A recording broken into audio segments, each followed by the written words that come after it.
Thomas Paine, Sam Adams, Benjamin Franklin. These men spoke up for what they thought was right. From their courage came such documents as the Declaration of Independence and the Constitution of the United States. From their willingness to speak what was sometimes unpopular but right, we enjoy such liberties as freedom of speech, the right to keep and bear arms, and freedom of religion. There are those who still wish to oppress our freedoms, and there are still patriots willing to stand up and defend life, liberty, and the pursuit of happiness. Men like Zeb Bell, who honor our founding fathers and what they stood for. It's now time for Zeb at the Ranch, speaking up and defending your freedoms. Brought to you by Magic Valley Les Schwab Tire Centers and all of the other great advertisers on the program. And now, Zeb Bell. As a trucker stops at a red light, a blonde races up to the truck. She jumps up out of her car and runs up to his door and knocks on the door, and she says, "Hi, my name is Heather, and you're losing some of your load." The trucker ignores her and proceeds down the street. When the truck stops for another red light, the girl catches up again. All out of breath, the blonde gets out of her car, runs up, knocks on the door, and the trucker lowers his window, and she says, "Hi, my name is Heather, and you're losing some of your load." When the light turns green, the trucker revs up and races to the next light.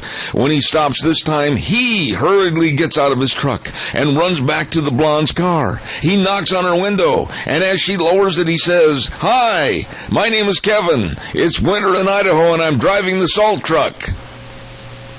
Here comes Kate Smith, and God Bless America, followed by a patriot with our Pledge of Allegiance. Good morning.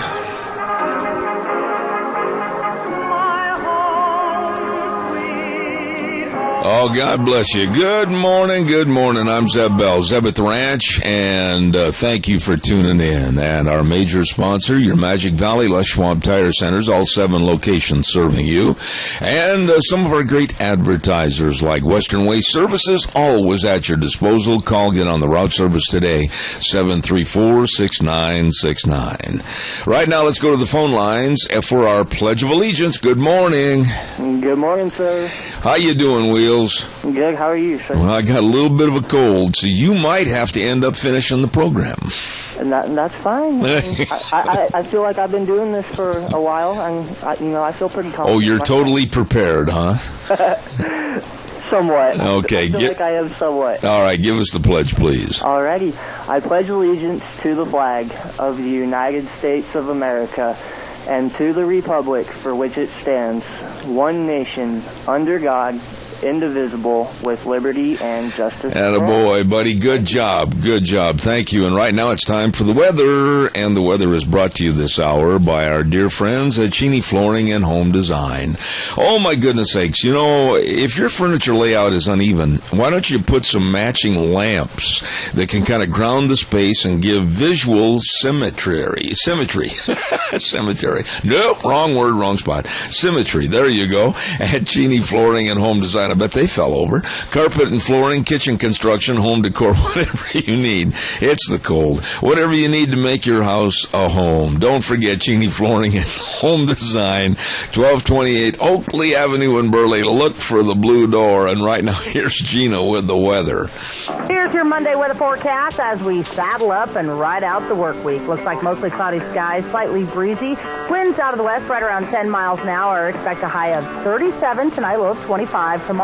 Morning clouds, but we should get some afternoon sunshine, which shall be nice. High of 37 with an overnight low of 23. Partly cloudy and 37 for Wednesday and Thursday. Hey, it could be nice.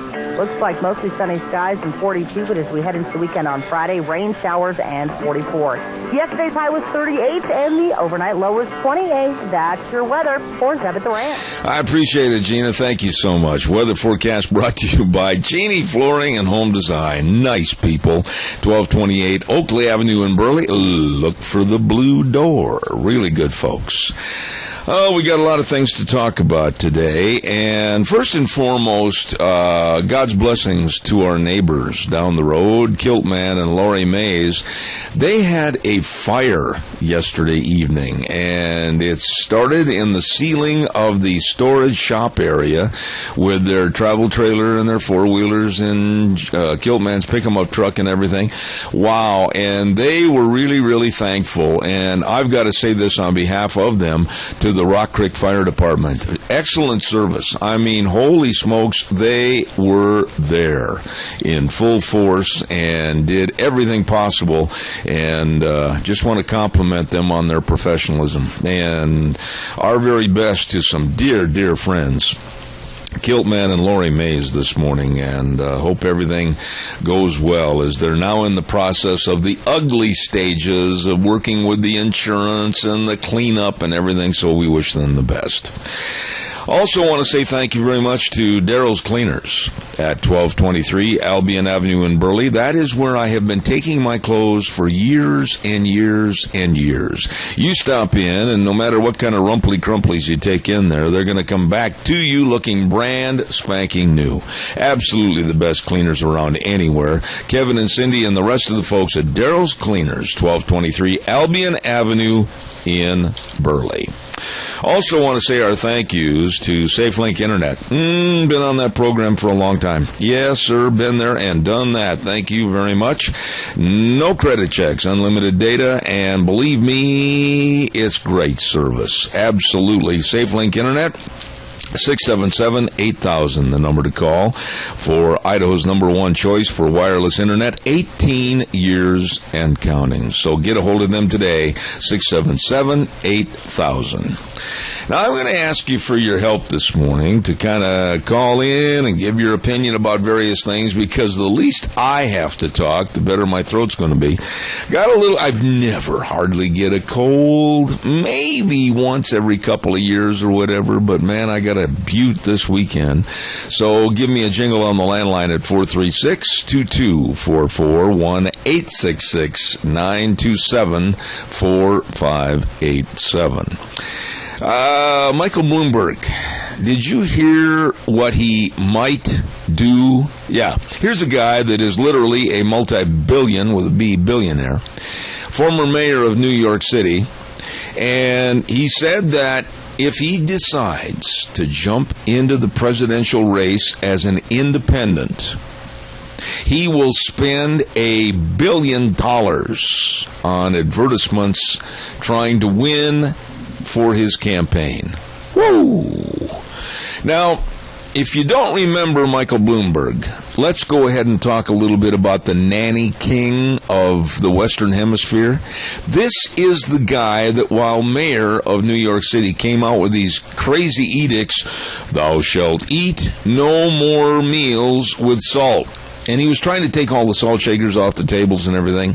And then, of course, the big gulps, the 16-ounce drinks that you want to take with you when you're on the road and everything. Thou shalt drink no more big gulps. But his biggest campaign, and the one that we all need to be very, very concerned about, is this man's money and his fight against the NRA and the Second Amendment. He hates guns, even though all of his bodyguards pack them. He hates us having guns and has made many, many statements about confiscation of guns and stopping the Second Amendment. This is a very scary individual, Michael Bloomberg, and it came out this morning that he might be announcing by March 1st. I have no idea why waiting that long until after the Iowa caucus, New Hampshire, and others, but make his possible if or not speech on March 1st. Your thoughts, give me a call, 436-2244, 1-866-927-4587. Like I said, your calls will be appreciated today. It'll give me a chance to rest my old raspy throat, so call and give me your opinion. While I'm waiting for your call, Ramsey Heating and Electric at 2600 Overland Avenue in Burley. They open the doors at 7:30 in the morning till 5, Monday through Friday. And don't forget, we've got a whole bunch of cold weather left. Yes, we do. And if your furnace isn't working right, or you notice it's being inefficient, maybe it needs some new air filters. Holy smokes, they've got all the air filters over at Ramsey Heating and Electric for your furnace. And if you buy them in a case of 12, you get discount pricing. Hey, stop in today. Ramsey Heating and Electric at 2600 Overland Avenue in Burley, where they provide warm winters and cool summers. All right, come on, call me, 436-2244. And while I'm waiting, Denny's Restaurant. Oh, man, we had lunch bunch last week over at Denny's on Thursday. And by the way, I want to jump in here on the ad and say thank you very much to Paul Peterson. What a nice man and a great cartoonist. He listens to everything on this program sometimes. I think Paul listens too carefully and comes up with some great cartoons about Zeb at the Ranch and the Lunch Bunch and everything. And I really want to say thank you for him giving me all those cartoons. Thank you very much. Now back to Denny's Restaurant, 611 Overland in Burley. And the menu, the breakfast, the lunch, the dinner, anytime, all the time, great food. And Terry, what a wonderful person over there as manager at 611 Overland in Burley. Oh my goodness, those folks are good at Denny's Restaurant. You stop in and see what I mean. America's Diner. America's Diner. What a great place to go eat. Denny's Restaurant, 611 Overland in Burley and 291 Pole Line Road in Twin Falls. Your turn. Give me a call. 436-2244, 1-866-927-4587. I got to tell you, folks, after this weekend of watching the ANFC and the AFC playoffs, and you know I'm a sports lover, when I heard about this Minnesota girls basketball team, listen carefully to this, being thrown out of the basketball league because they were too good. I am not making this up. I did some follow-up thanks to my lovely wife and found out that a Minnesota youth basketball team has been ejected from a basketball league for being too good. And now the coach and the parents and the players are crying foul, as well they should.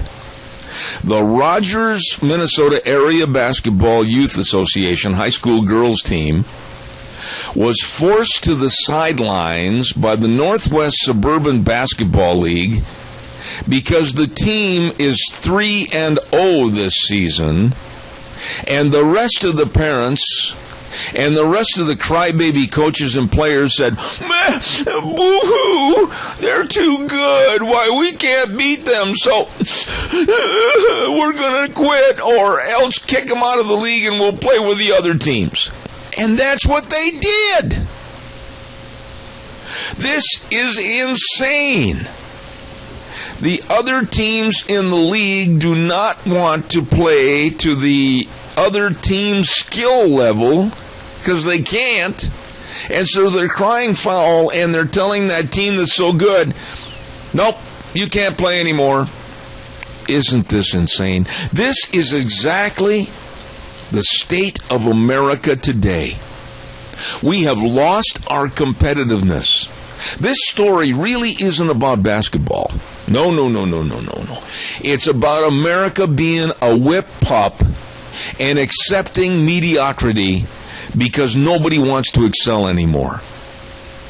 And the crybaby parents, what did they teach their kids? And the coaching staffs of these other teams? Nothing but a bunch of losers. They shouldn't be playing any sports if they can't accept a win-lose situation. And they're not striving to get better. They're striving to keep their mediocrity and actually have downplayed themselves. What are your thoughts about this? Give me a call. Come on, everybody, parents especially, give me a jingle. At 436-2244, 1-866-927-4587. Please, give me a call quickly. While I'm waiting, don't forget Minnecasia Sales at 1321 East Main Street in Burley. They're open 8 to 4:30 Monday through Friday. They're right across from the airport in Burley, and they've got all your lumber packages for your remodeling. You've got some plans for this spring to remodel. They've got everything you need right over there at Minnecasia Sales with Zach and the whole crew. They've got all those great western windows to keep the heat in and the cold outside. I'll tell you what, they can help you, and they will. Really knowledgeable people serving you, excuse me, at Minnecasia Sales, 1321 East Main Street in Burley, 878-2091, and they sponsor and bring you on Tuesdays Dr. History. Really good folks. Oh, come on. Somebody give me a call quickly. You got to help the old fat man here with a bad voice. Burley Physical Therapy and Rehabilitation. I also want to mention them. I'm going back again this afternoon for another treatment. Yes, I am. And Nick Greenwell and all of those physical therapists that are serving you at 1263 Bennett Avenue, Suite 2 in Burley. They can help you get back to being and feeling like your old self with all the sports medicine and the mix of exercises. Call them, make an appointment today, 678-1191, and they've got the only hydrotherapy pool with the treadmill in the bottom in the area, waiting to serve you. Burley Physical Therapy and Rehabilitation. You give them a call today, 678-1191.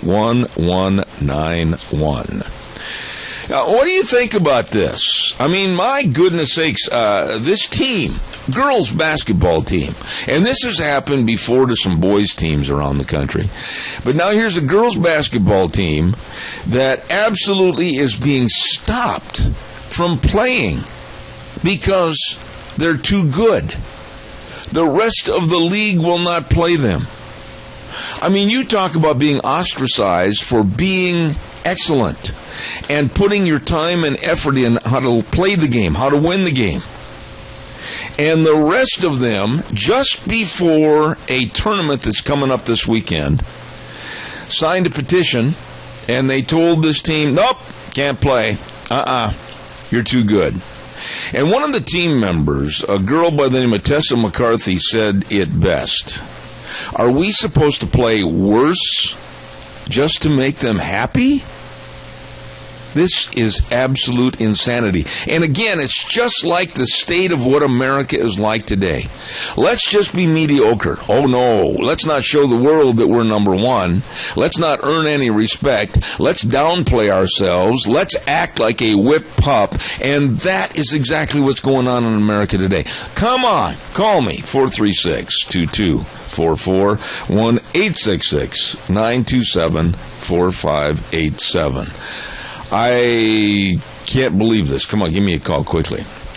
By the way, speaking of sports, while I'm waiting for your call, excellent games this weekend. One was a complete blowout. One was a lid lifter, and the lid lifter was the one in the AFC between the Broncos and the Patriots.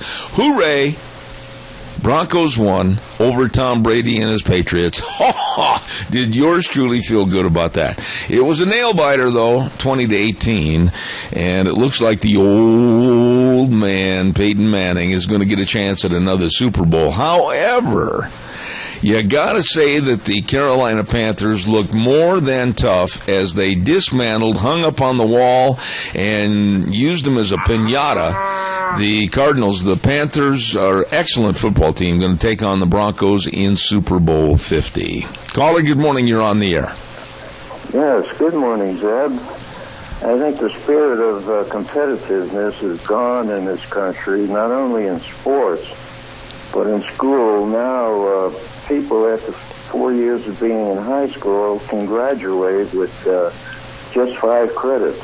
Does that make sense to you? Now, Tony, I don't know what's going on in this country. I do not understand why we have lost our competitive spirit, why there's talk about easing the entrance exams to colleges and universities. I don't think so. I think it should be tough. I think only the best should survive. Only the best should get the opportunities. I absolutely do not understand why we're watering down America. Well, this is all coming from the White House. I mean, everybody has to be equal. It's an insult to tell somebody they don't qualify for something. I just don't understand it. I don't like it. I don't like anything to do with it. I look down on those that support this kind of an insane attitude that everybody's a winner and we should all strive for mediocrity. This is nuts. Well, this lack of competitiveness is rampant right here in our area, and I know that for a fact. Well, anytime you hear how are you going to compete with these foreign countries when they got a bunch of dummies coming out of school and going to enter business? Yeah, absolutely. Absolutely. This idea that college is for everybody, that's insane, and it's totally wrong. This idea that we should strive for mediocrity, everybody's a winner, hand them a trophy, that's absolutely nuts. They belong in a jail if those kind of people are advocating this kind of thing. This kind of thought about let's not have any scoreboards in the future, oh, we're all winners and not losers, that's another insanity plus. I'm so sick and tired of this country losing its greatness because of liberal mindset that should be flushed down the toilet. All I can say is go, Trump, go. You got my vote. All right, Tony. God bless you, man. Thank you. Appreciate it. Thank you. Bye. Don't forget our friends. Come on, what do you think about this? Honestly, you can see it whether it's in sports, whether it's in politics, whether it's in everyday life, whatever it is. We've lost the achievement factor.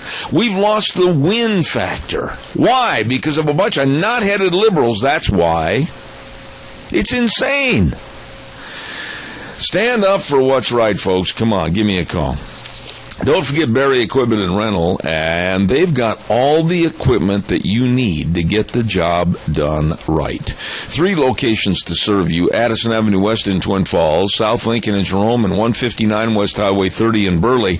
And you know, they're cycling out a bunch of their rental fleets, whether it's the Bobcats or whether it's the Coyote tractors or whatever, and they have some phenomenal financing options available right now for you. So check it out. Get the equipment you need for your operation. Barry Equipment and Rental. 3 locations: Twin Falls, Jerome, and 159 West Highway 30 in Burley. As I always tell you, they've got the equipment to get the job done right. All right, your turn. Come on, give me a call. 436-2244, 1-866-927-4587. What are we teaching our kids? What are we teaching our kids? By telling the kids, can you imagine the parents sitting at home saying, well, that's too bad, little Susie. Why, that other team is so good. Well, Mommy and I, we'll go to the head of the league and we'll try to get that team thrown out so that you don't have to compete against those big, tough girls. And then you can compete with the rest of the losers in your league. Isn't that pathetic? Isn't that pathetic to teach kids that? Or even worse, tell somebody that's really good not to play as hard and play below their level? And that would be acceptable? Are you kidding me?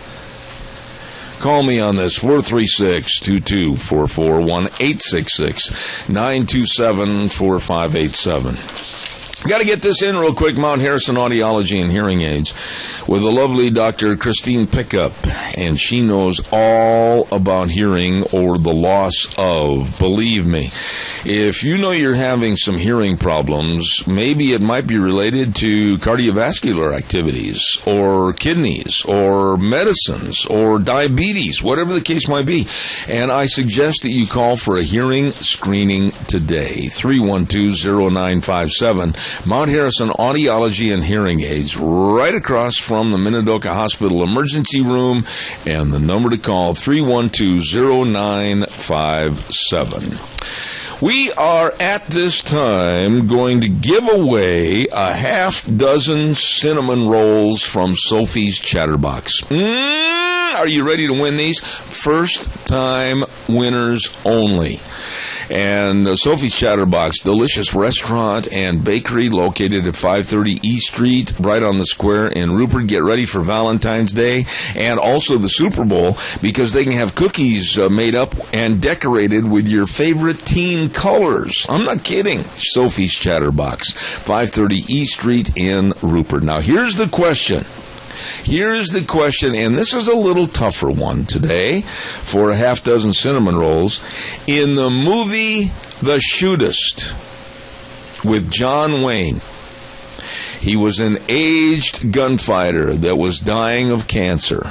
Okay, remember that movie? What was the name of John Wayne's horse? Now, I'll give you a little hint on this. They not only used the movie, the name of the horse many, many times, but John Wayne also said the name of the horse outside of the movies. So they used the same name off the screen and on the screen for this horse.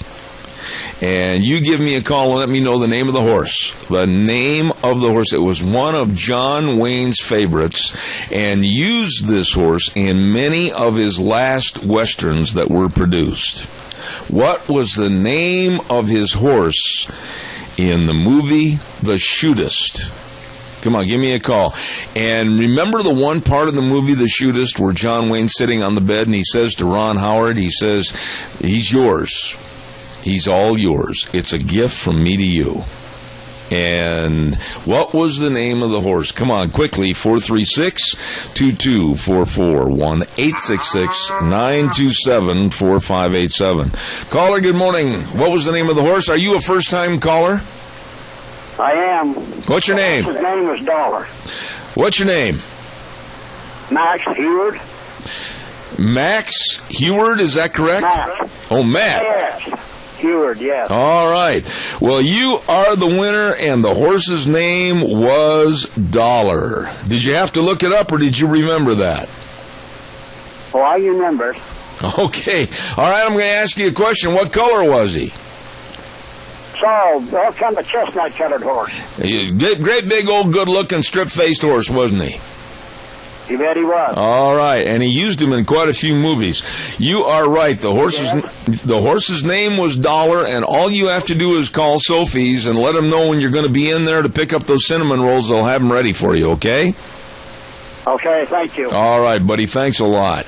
Yep, the horse's name was Dollar, and that was a name not only used on stage, on the screen, but also off stage, too. It's one of John Wayne's favorite horses, and he rode that horse many, many times. There was only one time in the movies that John Wayne did not ride a solid color horse. And that was, he rode one time in Appaloosa.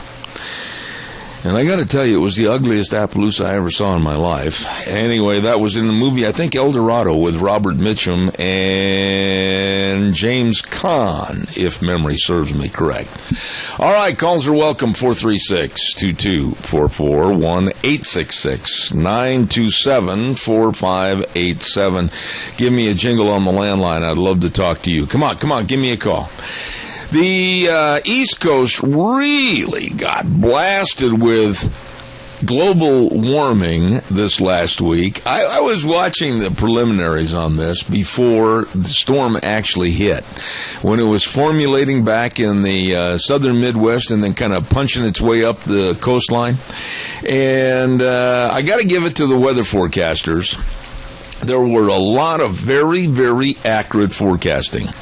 And as far as the inches of snow that hit in very wet fashion, oh my goodness sakes, did you hear that there were certain parts of West Virginia that had over 42 inches of snow? 42 inches! And then Washington, D.C. itself had well over 20, in some cases 27. My goodness. And they are really digging out back there this morning. I called some of my friends back there in Washington, and they didn't make it to work yet this morning. So we'll see about. I'll call them at noon today and see what's going on.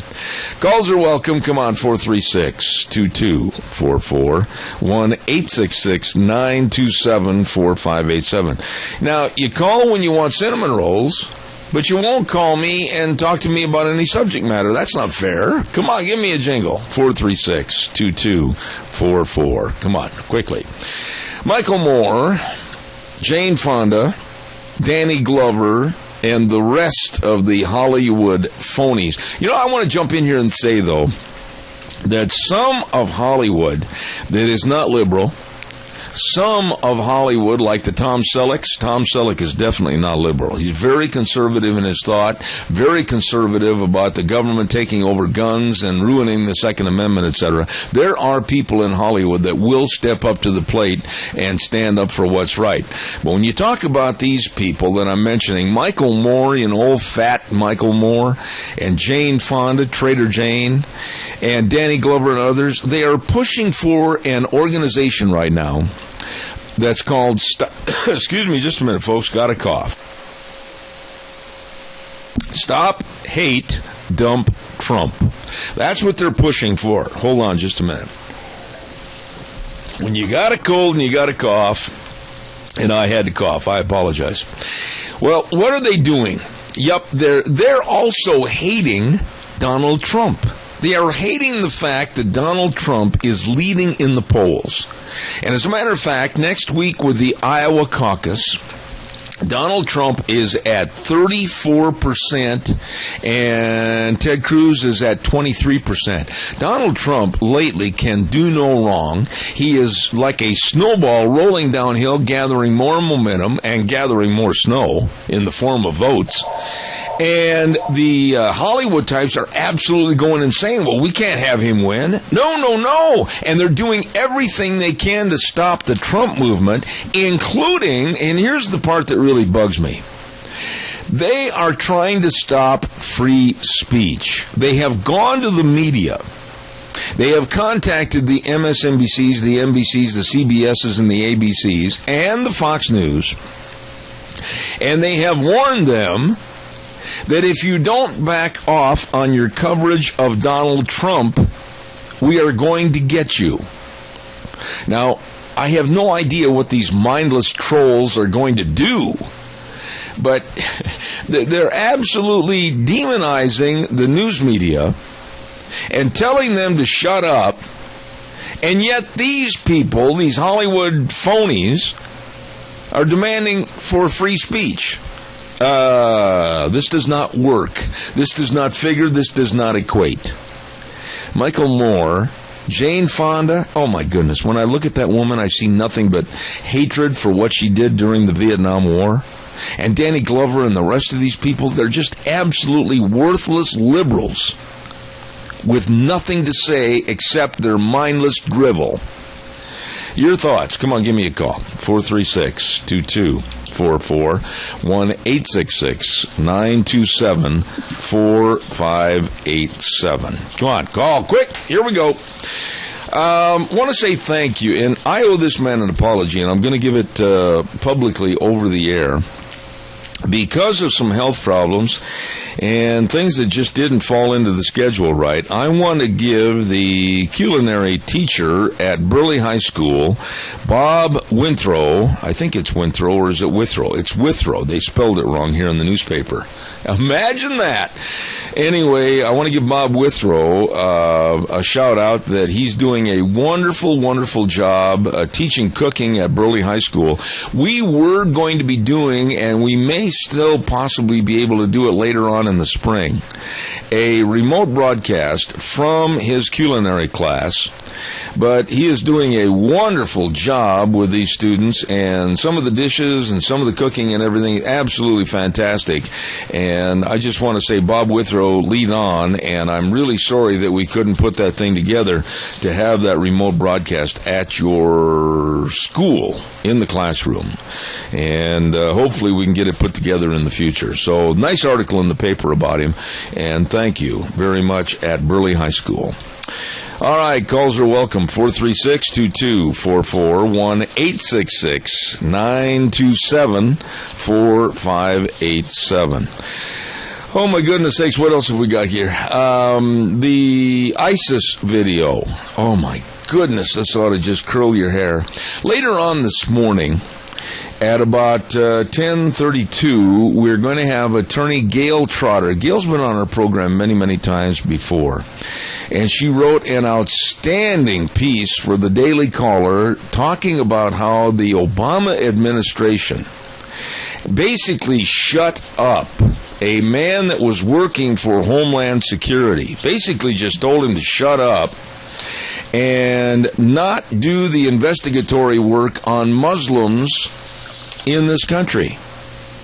And he had diligently and meticulously investigated Islamic groups in an effort to identify potentially violent fanatics on American soil, on our soil. They told him to surrender his government-issued firearm and shut up.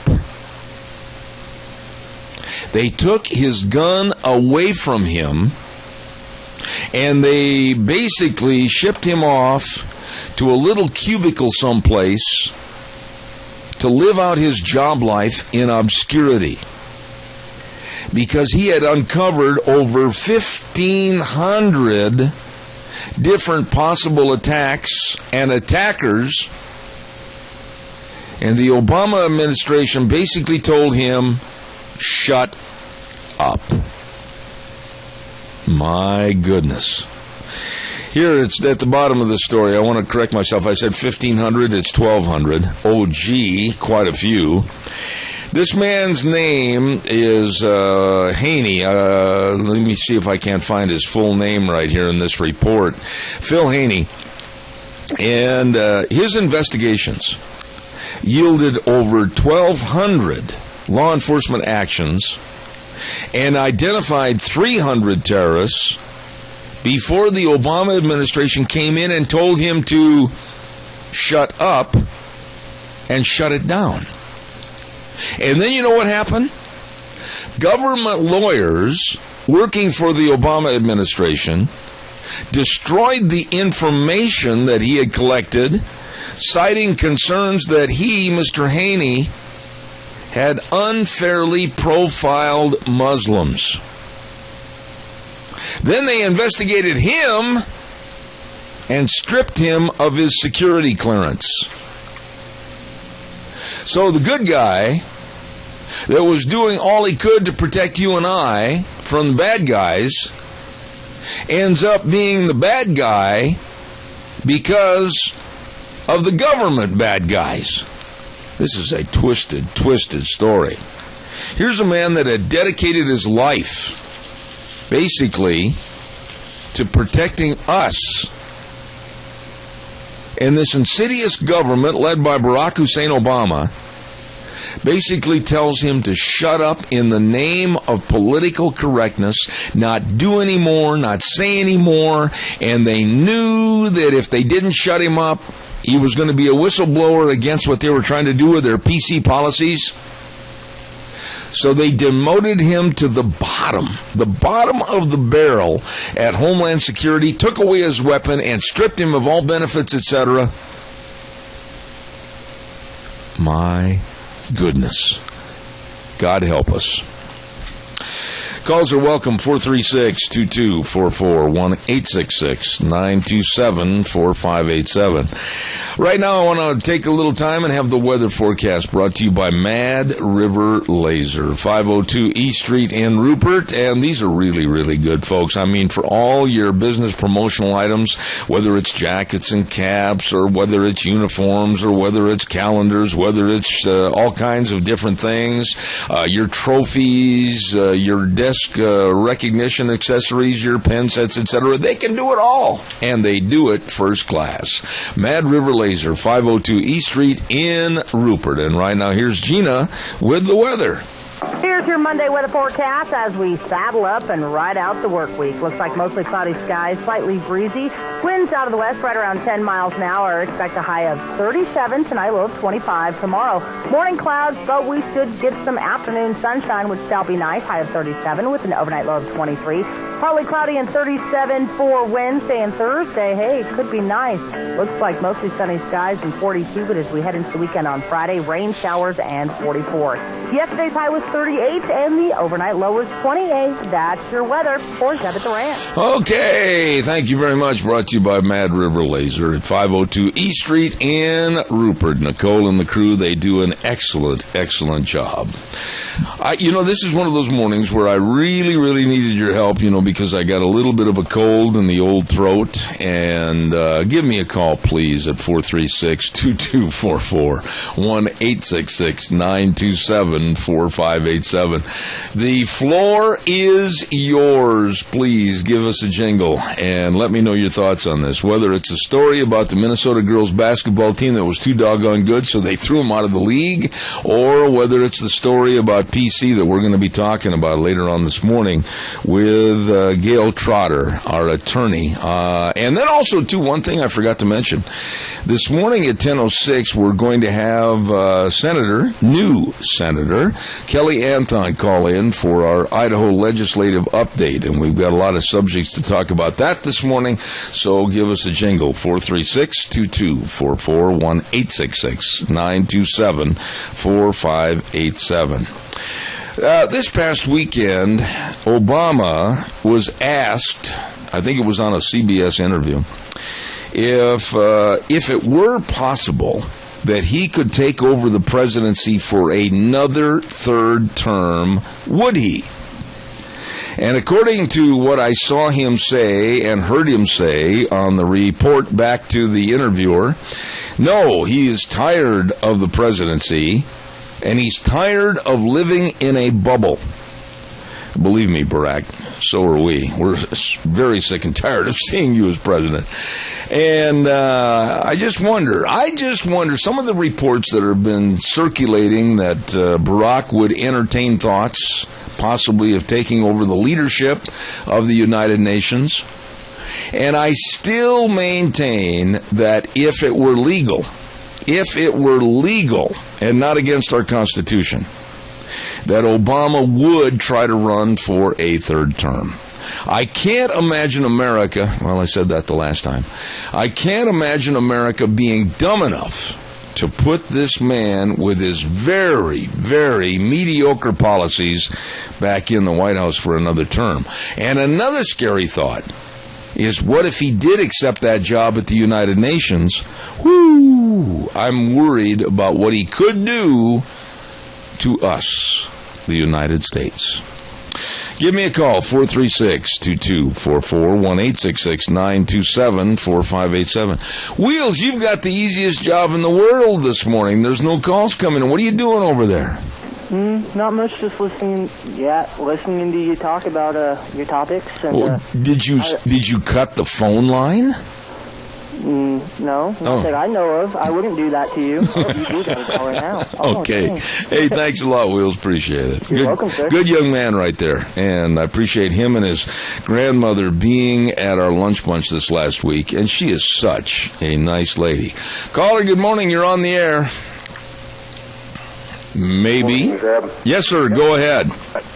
Hey, I went to the gun show in Burley this weekend. Uh-huh. And not a gun killed a single person. Oh, my goodness sakes. You mean to tell me they just laid on a table? They did. No, there was not an uprising of any sort, but I did talk to a few of the vendors there, and there's some pretty interesting things I was learning. What did you learn without mentioning any names? Well, about some taxes that are coming on ammo. Uh-huh.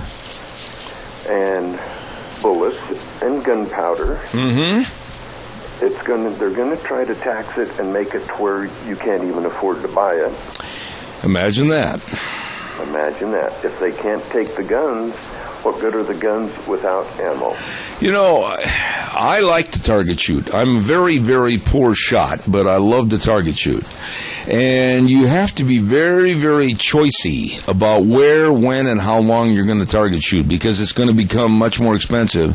And it is the people, Doug, like the Michael Bloombergs, the former mayor of New York, that are dedicating, honestly, I know this sounds outrageous, but it's the truth, billions with a B dollars to stop any private ownership of guns. Yes. And just a thought. He's a billionaire. He's set up for the rest of his life. He doesn't have to, he could just kick back, relax, and enjoy the rest of his life and not have to worry about anything. Yep. But he's going to spend $1 billion of his dollars to get a job that pays $400,000 a year. Yeah, it's just, when people look at it that way, and I'm glad you brought that up, I mean, it's like he's going to be working virtually for nothing. Yeah. You know, and that'd be like me building a $1 million shop when my gross annual income on the shop is $100,000. Yeah. It doesn't work here. But it's all, you know the word that I'm going to spell out for you. It's a 7-letter word, and it is control. That's what these people want. They want complete control. Why do you think Bloomberg was such a nanny king in New York with the no salt, no big drinks, no more guns? It's not about just his ideology and wanting to be a good leader. It's about control. Exactly. And I mean, America better wake up and see what's going on. I don't know if we can control it. We're going to be just like the Nazis, just like Russia. There's going to be a few people telling everybody what to do, and nobody will be able to own anything. Nobody will be able. You'll just be living in poverty from mouth to hand to mouth. You know, Doug, I am not so sure, and I'm going to sound really negative here this morning, and I apologize for that. But, you know... Never apologize. Well, think about this, though.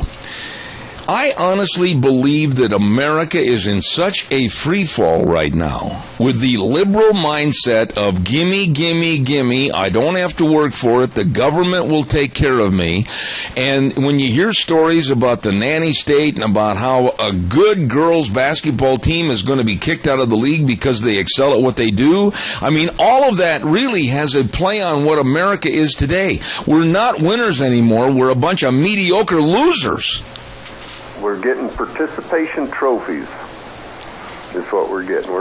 They're not handing out any winners and losers and champions and, runner-ups.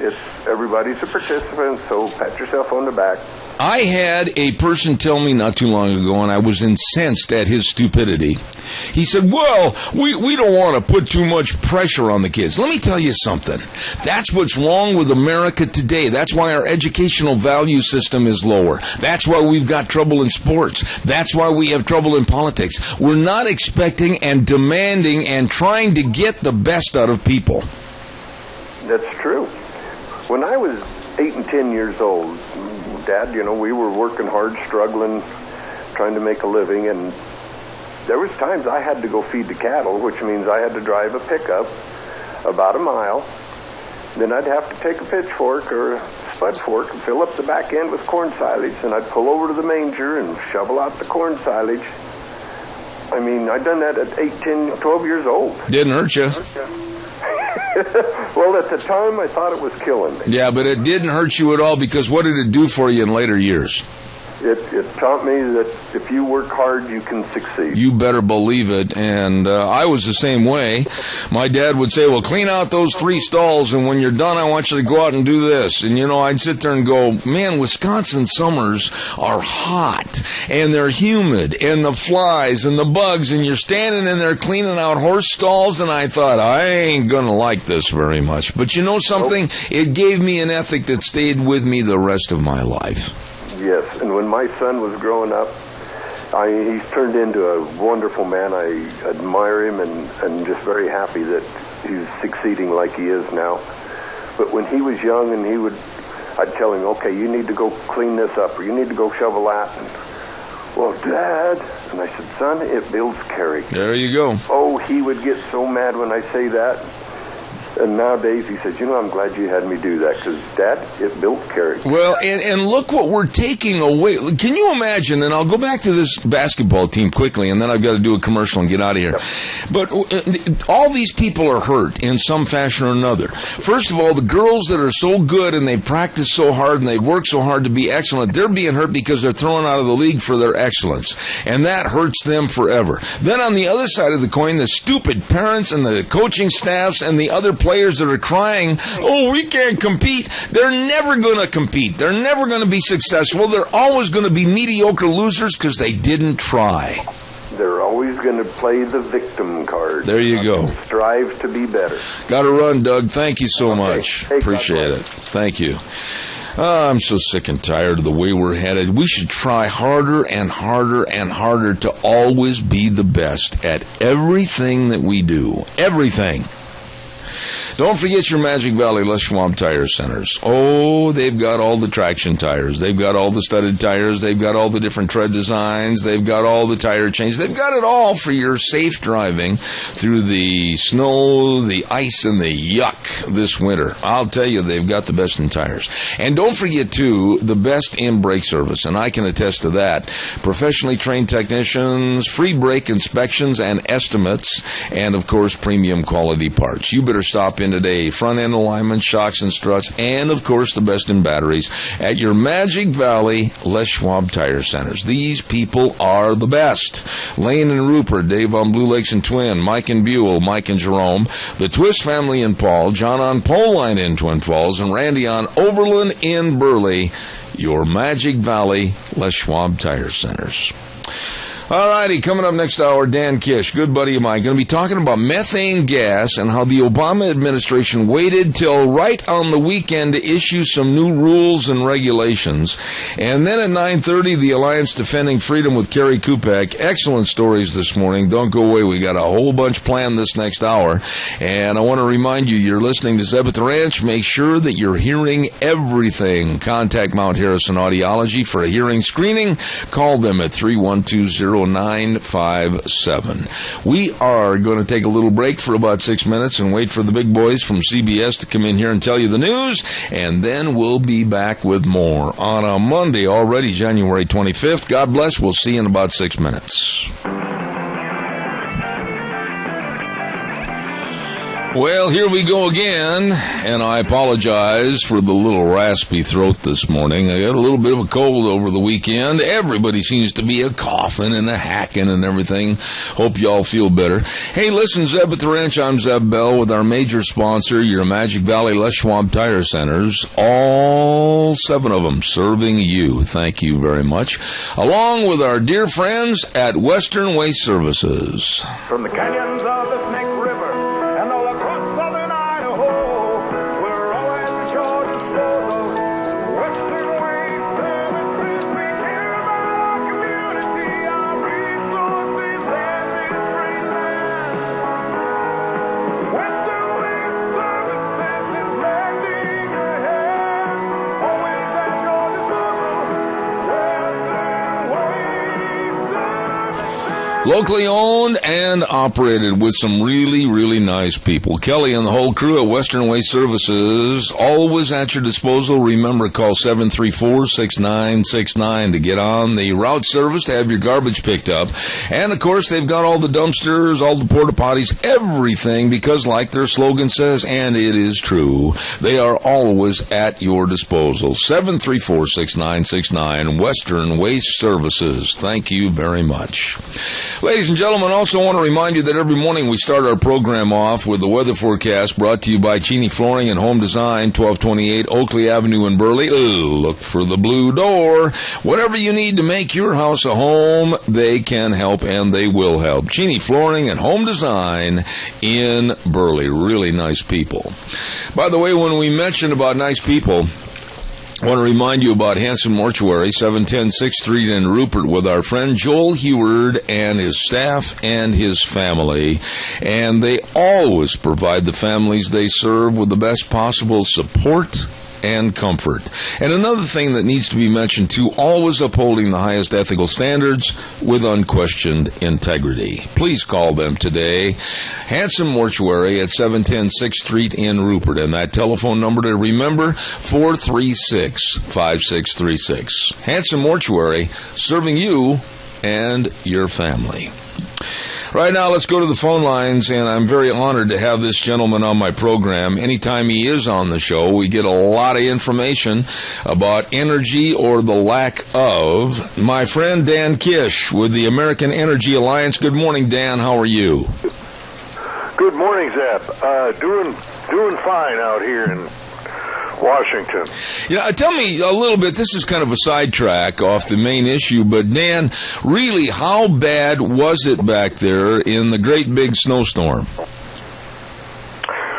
Well, it's pretty, yeah, I've lived here a long time, and this was a pretty good one, Zeb. Part of the problem here is everything's jammed in so tightly that there's no place to put the snow when you get a couple of feet of it, and so that's they just have no place to put it. You dig cars out and and there's no place to put it. So it's shut things down pretty good, but that means they can't do any damage. So, all in all, I'd say people are probably safer. Well, Dan, you're not originally from the D.C. area anyway, are you? No, I'm a Midwesterner. Grew up in Michigan, so big snows are nothing to me. But I have learned that they don't quite cope with them the same way out here. Oh, I guess I have to agree with you 1,000 times over. I'm originally from Wisconsin, so both of us know what really big snow means. But I will say this, and I had firsthand observation on this. When there's a skiff of snow on the road, those people go nuts and still think it's the Daytona 500. Oh, yeah. That's part of the problem because everybody's from someplace else here, generally, and some folks aren't used to it, don't know how to deal with it. Other folks, because they may think they came from, they may come from someplace, and I was like that too when I was younger. You get out there and try to go around as you would at home, and it's just a little different. They having everybody jammed together is probably not a good idea, and it shows when they have things like this. And having the Obama administration still get all together is probably not a very good idea either, with all the new regulations coming down the pike. What did they do before the big storm hit last week as far as making Americans dig deeper into their billfolds for home heating? Yeah, this was, they've been talking about this for a while, but it just seemed ironic to those of us who were concerned, especially for, elderly folks and folks who can't get around that much. At the very beginning of this blizzard on Friday, which could have been life-threatening in a lot of cases, they took time out from leaving for home because the government shut down at noon on Friday to release a new regulation making it tougher to produce, especially natural gas. They call it their methane regulation, but of course methane is nothing but natural gas. So they're basically, what they're saying is that in many cases where they do produce natural gas, they end up having to, and oil, they end up having to flare the natural gas. In other words, direct it into a flame because the government won't give them the permits to get the pipelines built to be able to move the natural gas to market so that we've got more natural gas. And so now they're going to make it more expensive for them to do that. It's already much tougher to produce any energy on federal lands on purpose because of many of these sorts of regulations. So you've got a life-threatening blizzard that affects a lot of people, and the last thing they do before they turn off the lights at their offices is release a regulation to make it more expensive. But, it's nothing new. We've seen them do it with coal. They've canceled all the federal coal leases. They're making it harder to build pipelines. This is all part of the president's plan to make energy prices skyrocket after he leaves and leave us in a situation where whoever has to clean up after him is going to have a lot of trouble, especially with the Green Left and their lobbyists and lawyers who will sue anytime anybody tries to take corrective action against this. Dan, as I got my power bill in the last week or so for the period ending through Christmas into the first part of the year, and we still have very economical, if you will, power here in Idaho and, for that matter, the Northwest.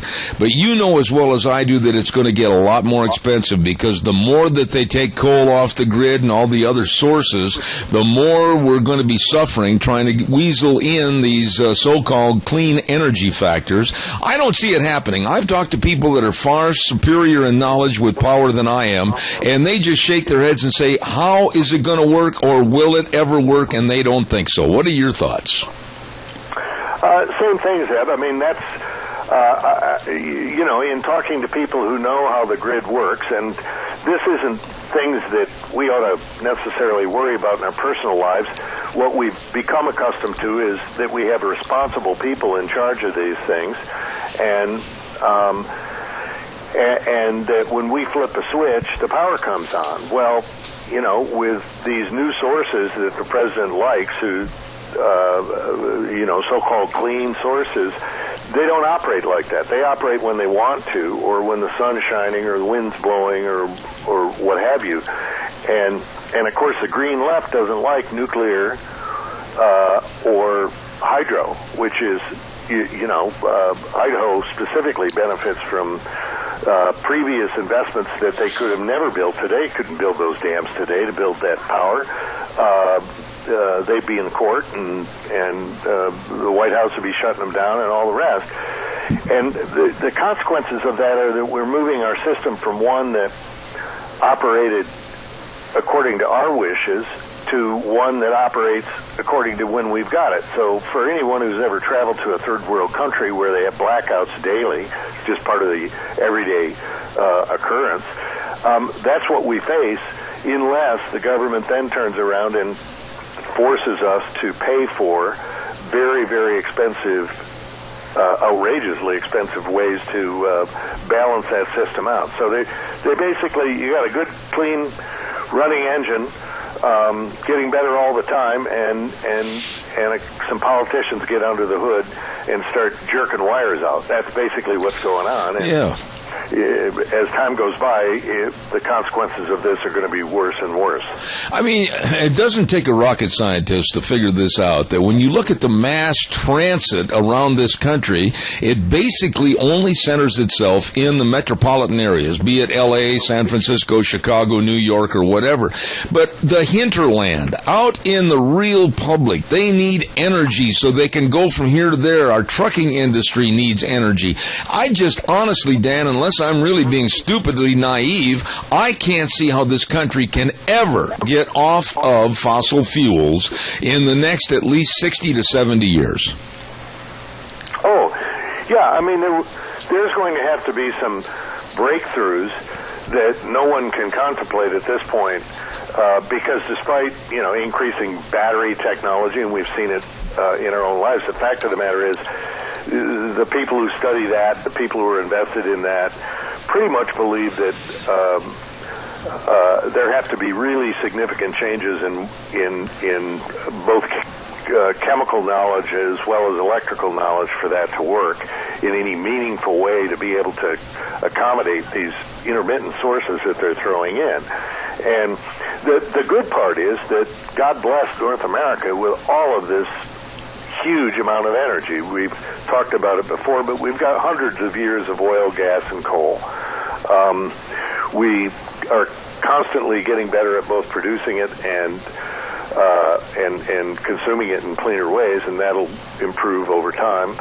And therefore, we don't have to do this. So the only issue facing us is politics, and politicians sticking their nose under the hood where it doesn't belong. There's, I don't.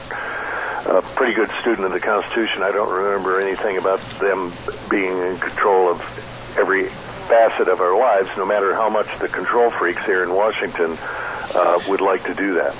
Dan, let me ask you this, and I'm not trying to be facetious, but this administration had also done quite a bit of studies about how to restrict or stop a lot of the methane gas from livestock operations. I mean, nobody is sanctified in this thing. The government's looking at ways to stop everything.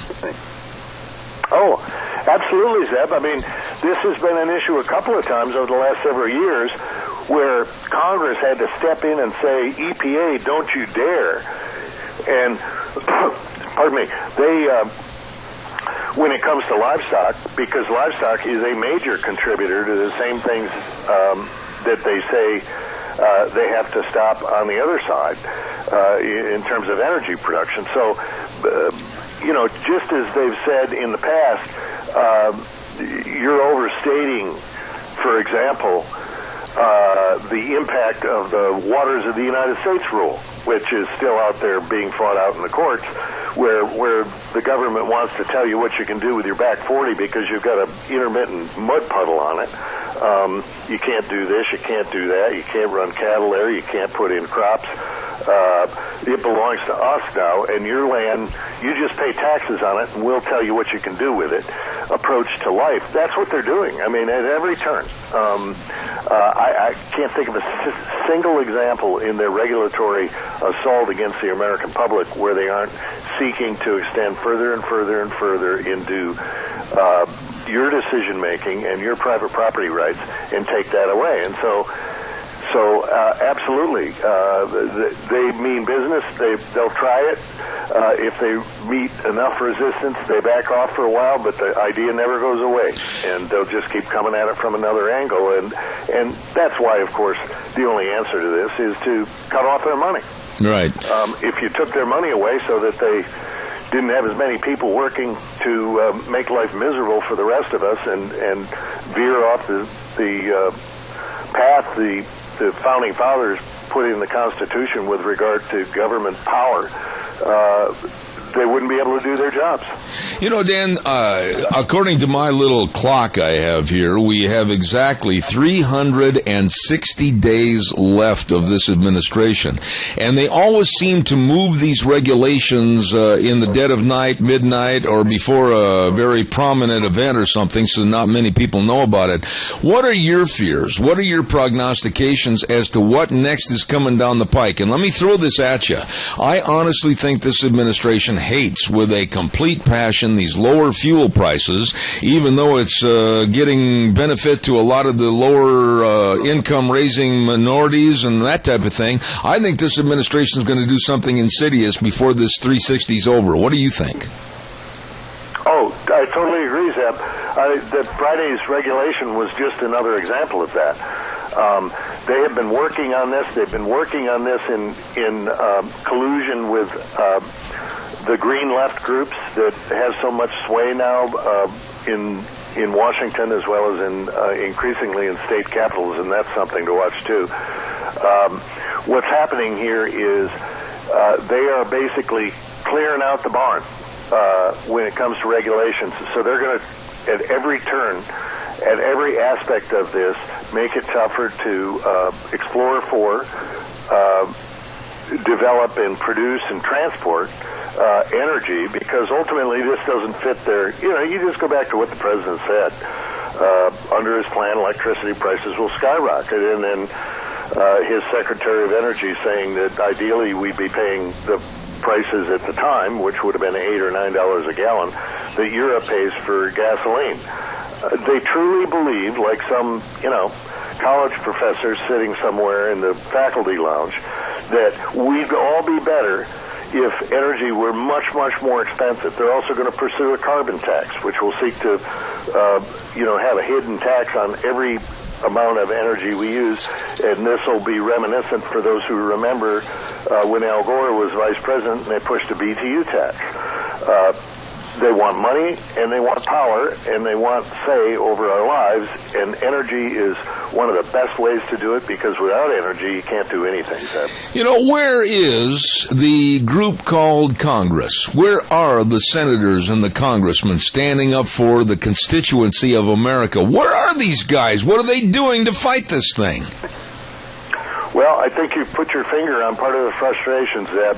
There's a lot of talk, but seemingly no action when it comes to this.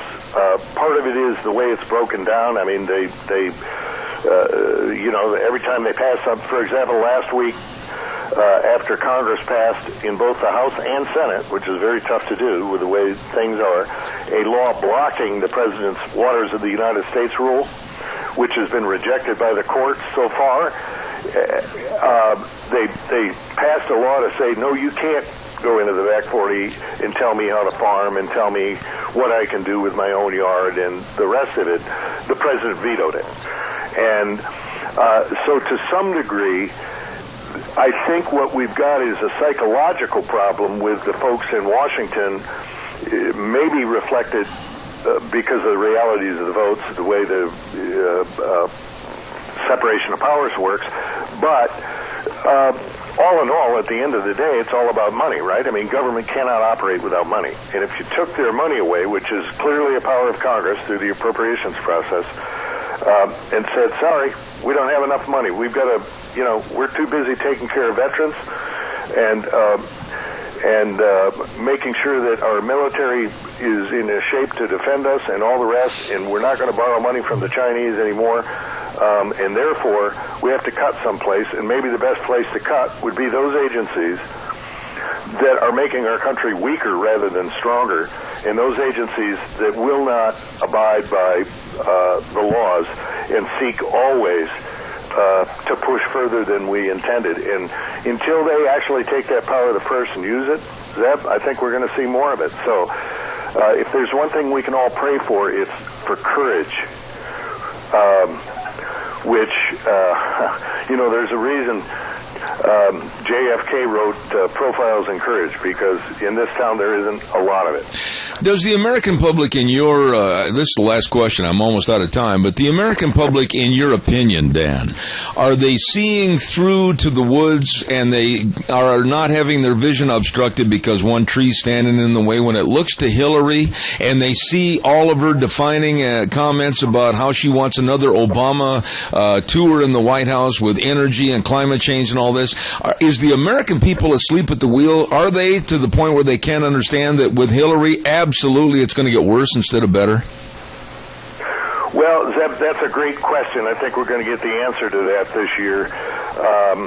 And that's what, all the machinations of the primaries and the rest are. I will say this. I think there's a deep and foreboding sense that something is wrong in the United States. People, they see it. Their kids don't have the same opportunities.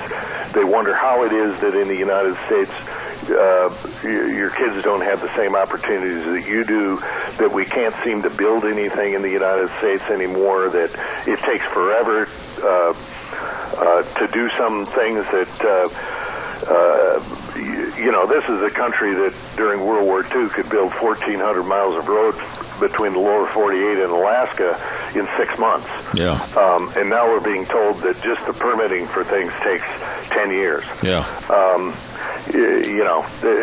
I think there's this sense that something has gone really awry, and I think the public is properly focused on the fact that our government seems to be tying itself and our country's future up in knots, and something needs to change. So I pray with the rest of your listeners and you that people will be awake, that they're getting a sense of this. And all I can say is Dan Kish, one of the best when it comes to this, energy, and he understands what's going on with the American Energy Alliance, and right now we're going to say good morning to him because he's got his hand on the snow shovel and he's ready to go to work. Thanks, Dan.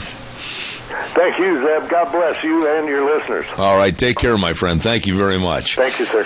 One of the most knowledgeable people in the United States when it comes to energy and energy problems, and that's Dan Kish with the American Energy Alliance. Thank you very much for being on the program this morning. Holy cow. Let's see what I've got to get on here. Oh, I want to tell you a little bit about Let's Ride.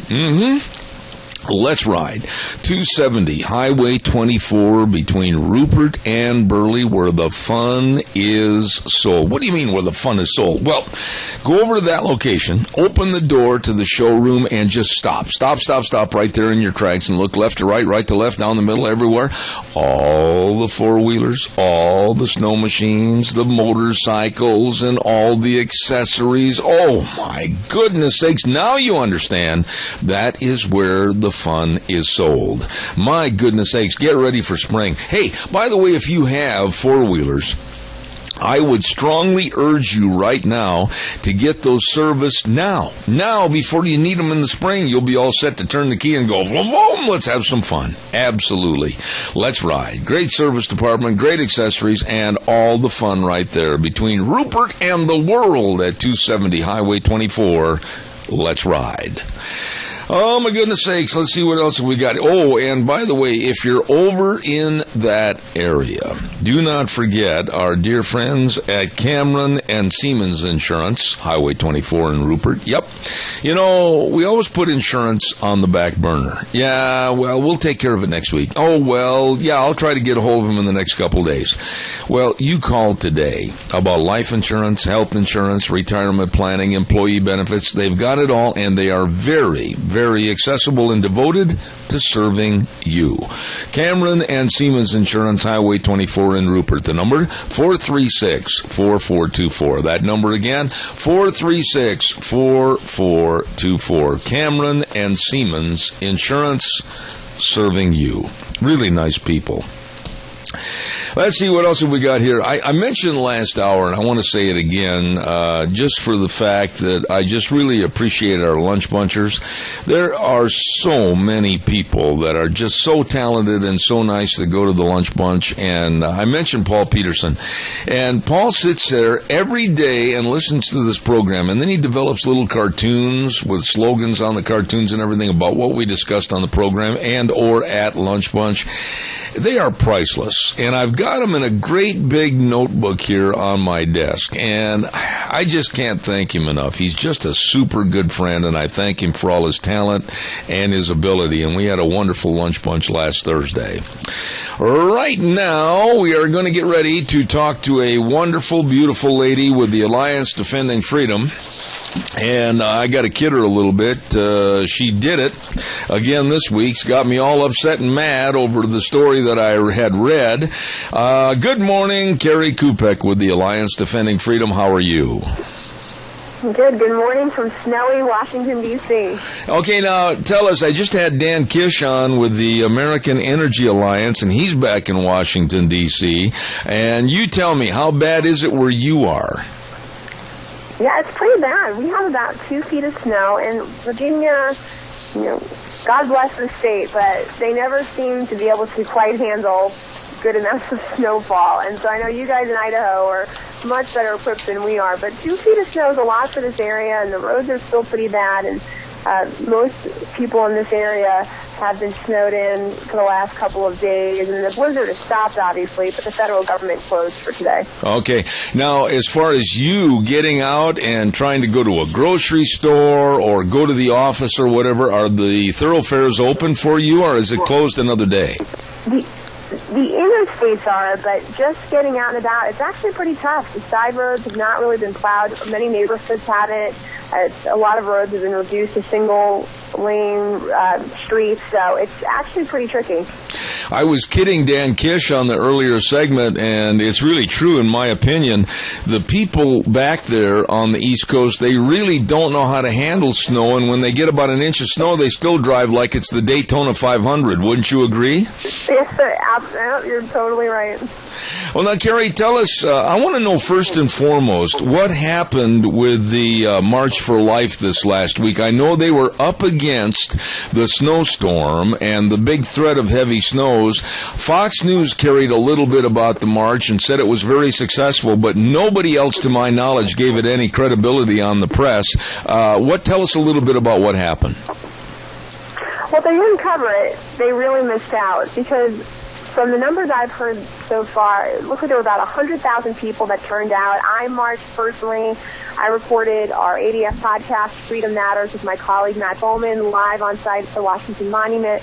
And it was just a great spirit out there. You had young and old, men and women, kids coming from all different corners of Washington, D.C. to march for life and to tell Congress, look, this is what we value. The sanctity of life really defines who we are as a culture. And you had people like Kelsey Grammer from the show Frasier. Do you remember that show? Yes. You had Carly Fiorina. You had former NFL Baltimore Ravens player Matt Burke come out. You had a lot of really interesting people coming out and standing for life. Now, let me ask you, and I'm not certainly trying to give any credence to the left or liberalism, but were there any protests? Were there anything that happened negative about the march? I personally didn't see any. I heard there was a small one somewhere, but the fact that I didn't see it, and I was running all over D.C. that day, says it couldn't have been too big. And I really thought it was a real testament to the American people's commitment to life, that there are so many people here, especially the younger generation, who are so committed to seeing the rights of the unborn defended and advocated for. The fact that we were about to hit, or an impending snowstorm, one of the most historic that Washington, D.C. has ever seen, was about to hit in just a couple hours, and that you still had so many thousands and thousands of people marching the streets of Washington, D.C. Even as the snow began to fall, everyone still continued to march, and they marched right up to the Supreme Court. It really was a powerful day, and certainly sent a powerful message. You know, I must ask you, you know, the march, and when it concluded, and then there were people from all across the United States trying to get out of that area. Have you talked to any of these people? Were they successful in getting back to their homes, or did they have to make camp there in D.C.? They were not successful. In fact, most of them are still here. They're camped out in Capitol Hill at a hotel there. Most people who came in have been stuck. But they're making a lot of good memories. Congress actually lifted its ban on sleigh riding on Capitol Hill, so a lot of people went over to the Hill on Saturday and were sleigh riding right in front of the Capitol. And it's been quite the winter wonderland. It's kind of surreal walking around Washington, D.C. So you have folks from Texas and much warmer climates all stuck, but really having a good time together, and certainly it's the memory of a lifetime. Did the march gain and garner what you had hoped it would? Did it get the point across? It really did. And this theme of this year's march was pro-life and pro-women go hand in hand. And the president of March for Life, Jeannie Mancini, as I've mentioned before, she's a friend of mine, and she's a real powerhouse. She's winsome, she's articulate, she's a great face for this march. And she really felt this theme was important, that, look, you have all these women, young and old, advocating for life. You know, pro-life is good not just for the unborn child, but it's great for the woman as well. And we talked a little bit on our podcast on Friday about the founder of the March for Life, also a woman named Nellie Gray, and she was a powerhouse. She was part of that women's corps in World War II, so she was part of fighting, really, in World War II. She went on to get her law degree at Georgetown Law School. She was actually a Supreme Court litigator, and she gave that up to become a full-time life activist and run this March for Life. And I think that's fascinating, because so often those that oppose the March for Life and they oppose the pro-life movement like to paint it as sort of this backwards movement, and yet you have real powerhouse women leading the charge, and you know the one who founded it was. And so you have these great women running it. You have so many great women marching in it. And again, it just sends a great message. Life matters. All life matters. Babies and their mothers. Let me ask you this question. You mentioned that Carly Fiorina was there, and I read about her being in the march. But what about other politicians? Did you garner any of these to come out and boldly march with you to stand up for life? Yes, you had a number of politicians there, and you had the chairman of the RNC was there, Reince Priebus, and there are many politicians walking this, and they very firmly believe. You have some really great people on the Hill. You have someone like Representative Chris Smith from New Jersey, who's just been a tireless advocate for life. That man is a saint and has done so many things in trying to push the ball forward for life, for the unborn, being an advocate for the voiceless. And there are many like him. You Representative Vicky Hartzler from Missouri, she's fantastic, and the list just goes on and on. And you know, I could give you a whole list of so many people and politicians on the Hill that are doing everything they can to speak for those that can't speak for themselves. Absolutely. All right, now story number 2 this morning. It makes me sad, and it also makes me mad, because I went to the University of Wisconsin for a time, and I was reading the story that you sent me about Planned Parenthood and the University of Wisconsin outright lying about the use of baby parts. Tell us about this. Yeah, they've been caught again lying. What a surprise. This scandal-ridden organization just doesn't quit. They continuously feel they don't have to play by the same rules as everyone else, and it's really time, as we say all the time on your show, that comes to an end. And what happened was that recently, in fact last week, the Wisconsin State Senate passed a bill that would significantly restrict tax funding for Planned Parenthood. Now, the governor needs to sign the measure, but during the midst of the discussion about the bill, there was a discussion that it would ban research at University of Wisconsin on recently aborted babies. Now, Planned Parenthood came out and said, "Oh, no, we don't do that. We don't provide those parts and their usual rigmarole." But turns out they do. Alliance Defending Freedom filed a public records request, and it turns out that, yes, indeed, they very much do. In fact, University of Wisconsin researchers obtained hearts and brains from babies aborted between 10 and 18 weeks of gestational age within, and this is the key, within 5 minutes of the procedure. Now, I want to interrupt you right there, Carrie, please. University of Wisconsin researchers were receiving some harvested baby body parts. Really, really disturbing. And then the documents that we received, the ADF received in this public request, actually prove the universities obtained the hearts and brains from Planned Parenthood. Oh, my goodness. I was so sickened when you just mentioned that last paragraph in the story, and I'll read it again for what it's worth. According to one of the published studies, University of Wisconsin researchers obtained hearts and brains from babies aborted between 10 and 18 weeks of gestational age within 5 minutes of the procedure. You know what that tells me? Maybe I'm wrong, that the vultures from the University of Wisconsin were just waiting there, grabbing those baby parts and running back to their classrooms and their test tubes. This is absolutely sickening to me. It's sick. It's definitely sick. And what's even also more insidious, the fact that Planned Parenthood, in a January 14th news release, Planned Parenthood Advocates of Wisconsin, they specifically said Planned Parenthood of Wisconsin does not offer fetal tissue donation for patients.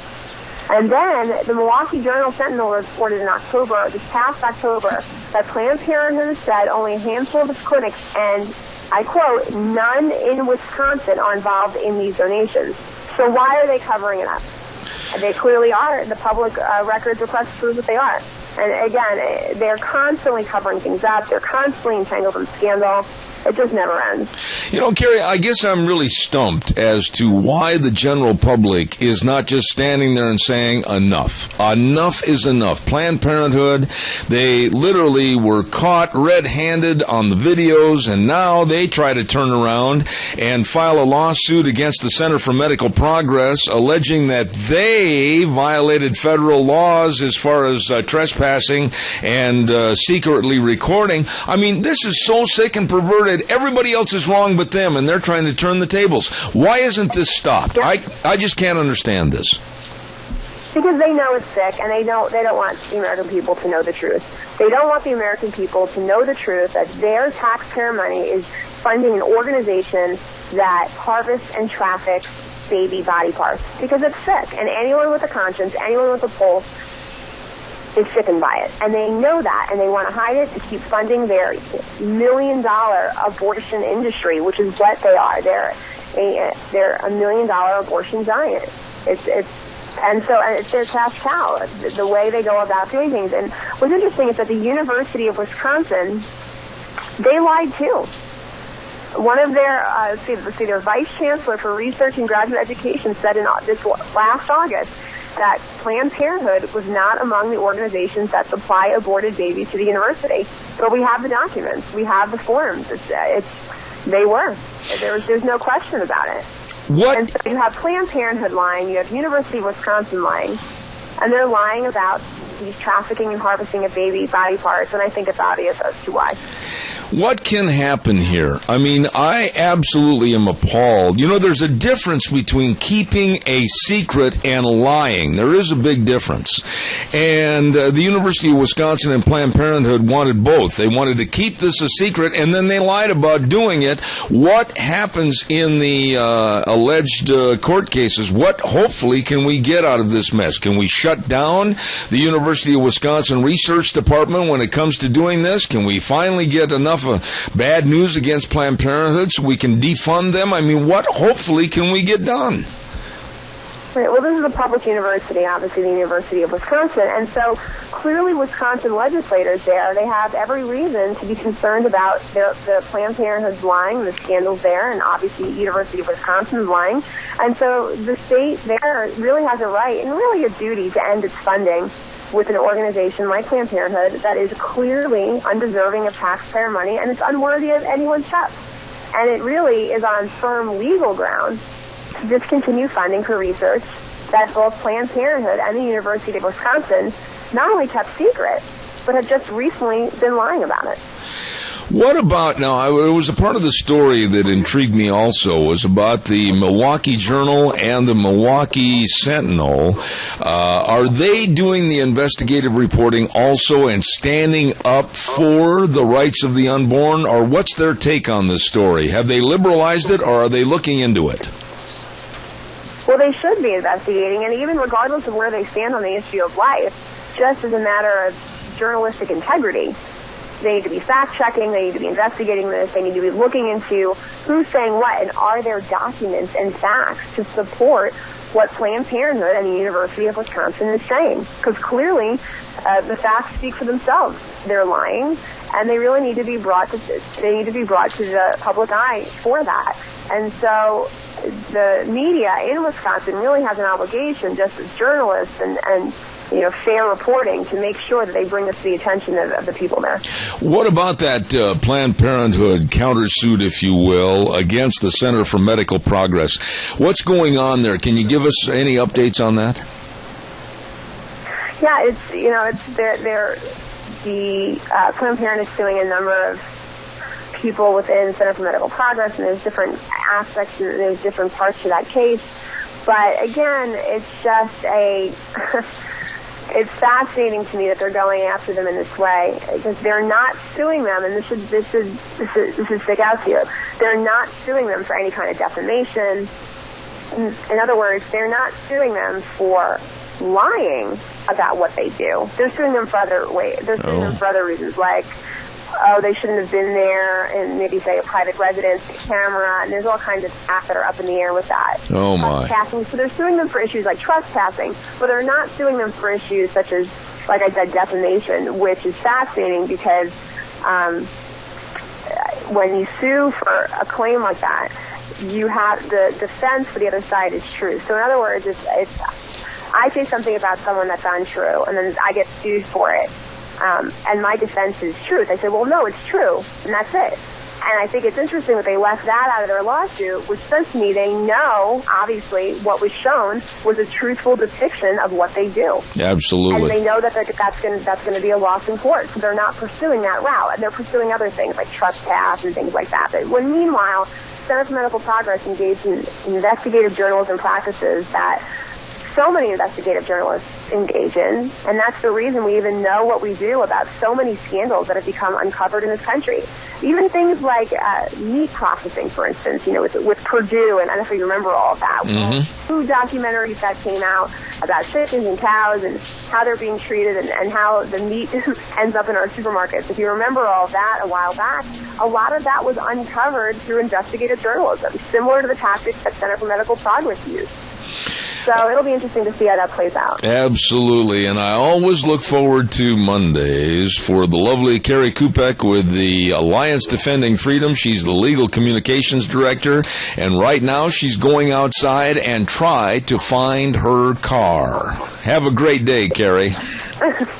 Thanks, you too, Zeb. All right, God bless. Thank you so much. Alliance Defending Freedom. Man, I'll tell you what, she really knows what's going on. And it really bothers me that the University of Wisconsin lying, flat out lying, along with Planned Parenthood, about the use of baby parts. I mean, brains, hearts. And they had them within 5 minutes of the procedure. This is sick. It's Frankensteinian at its worst. Time for the weather, and the weather is being brought to you by Mountain Transmissions. All makes and all models, they can fix them. Cars, trucks, RVs, motorhomes, you name it, repair and rebuilds. Rick and the rest of the crew over at 504 East Main in Burley with more than 30 years experience working on transmissions to make sure that when you put it in drive, yup, you will, or put it in reverse, yup, you will. You stop in or give them a call today at 678-9110. Mountain Transmissions. And right now, here's Gina with the weather. Here's your Monday weather forecast as we saddle up and ride out the work week. Looks like mostly cloudy skies, slightly breezy. Winds out of the west right around 10 miles an hour. Expect a high of 37 tonight, low of 25 tomorrow. Morning clouds, but we should get some afternoon sunshine, which shall be nice. High of 37 with an overnight low of 23. Partly cloudy and 37 for Wednesday and Thursday. Hey, could be nice. Looks like mostly sunny skies and 42, but as we head into the weekend on Friday, rain showers and 44. Yesterday's high was 38 and the overnight low was 28. That's your weather for Zeb at the Ranch. Gina, great job. I mean, that was really a good weather forecast. Thank you very much. Mountain Transmissions bringing you the weather this hour, and they're located at 504 East Main in Burley. Number to call, 678-9110. How about you giving me a call right now at 436-2244, 1-866-927-4587. While I'm waiting for your call that I hope is coming in. Again, I apologize. Got a little bit of a cold here this morning, so help me. You do some of the talking, and I'll sit and listen to you. Some of the things that I was doing some research on, thanks to my lovely bride, they were talking about energy here with Dan Kish in the segment before the Alliance Defending Freedom, and all the facts are coming in that, A, poor and ethnic minorities get the most benefits of cheaper fuel. The poor and ethnic minorities tend to spend a higher proportion of their incomes on the basic needs like gasoline, so any relief at the pump creates a ripple effect of benefits. It doesn't take a rocket scientist to figure that out. And they said that high energy prices harm ethnic minorities far more than they harm the average household, according to a study by the Pacific Research Institute. Then number two, they said, and this is so obvious, I just don't even know why we have to even read this. Everything will become cheaper. Well, duh. Changes of a few cents per gallon can have huge impacts on the economy. When the price of gasoline decreases, the cost of producing goods and services that use gasoline as a component decrease as well. And economists finally are waking up and saying, oh, gee, cheaper gasoline and oil slows down inflation. Well, I'm amazed these people have a job, because anybody can understand that. And then here's number 3 on their list. And it's almost comical that they'd have to put out a list like this. It says, well, with cheaper gasoline, it will become easier to save money. And these are really sharp, intelligent people writing this. Naturally, lower gas prices mean that the cost of transportation and heating will be lower, and it's no surprise that consumers will save the money that they aren't putting into their gas tanks, and they can use it for other purposes. Duh! And here's another one that really got to me. Airlines and travel in general will become much cheaper. Again, these economists that get paid these big bucks to do these studies, you and I knew this a long time ago. With cheaper fuel, consumers are going to be a witness to a drop in the cost of airline flights and maybe even a little vacation, and they will spend the money. Yes, they will. But these economists get paid big money to figure things out like lower gas prices will benefit the poor, will create everything to be a little bit cheaper, and make it easier for people to save money. Duh. Give me a call, 436-2244. I don't know how these guys have a job. Really, when it comes to these economists, whether it's studying gas prices or whatever, you just wonder how they manage to say. And many of them are making $600,000-$700,000 a year. Red's Trading Post, 203 5th Avenue South in Twin Falls. Don't forget to stop in, because they've got all the guns. They've got all the different firearms, from Browning, Beretta, Weatherby, Ruger, Benelli, Smith & Wesson, Winchester, and all the ammo, too. Absolutely, they've got all the ammo. And another thing that they've got is for the reloaders, the people who like to reload their own ammo.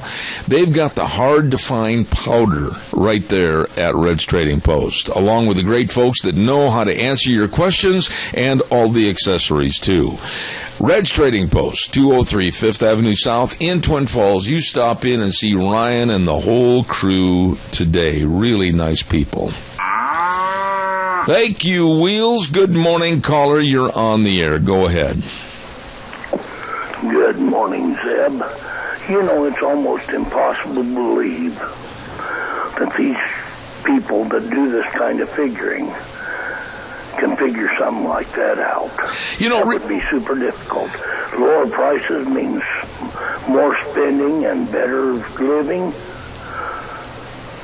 You know, Jerry, you understood it long before they had to pay these economists for this study. Everybody understands that if you pay $4 a gallon for gasoline or diesel, and then all of a sudden it drops down to $2 a gallon, depending on how many gallons you use per week times $2, look at the savings that maybe you could take your family out to eat. Maybe you could buy your wife maybe a nice weekend getaway. It doesn't take a rocket scientist to figure that out.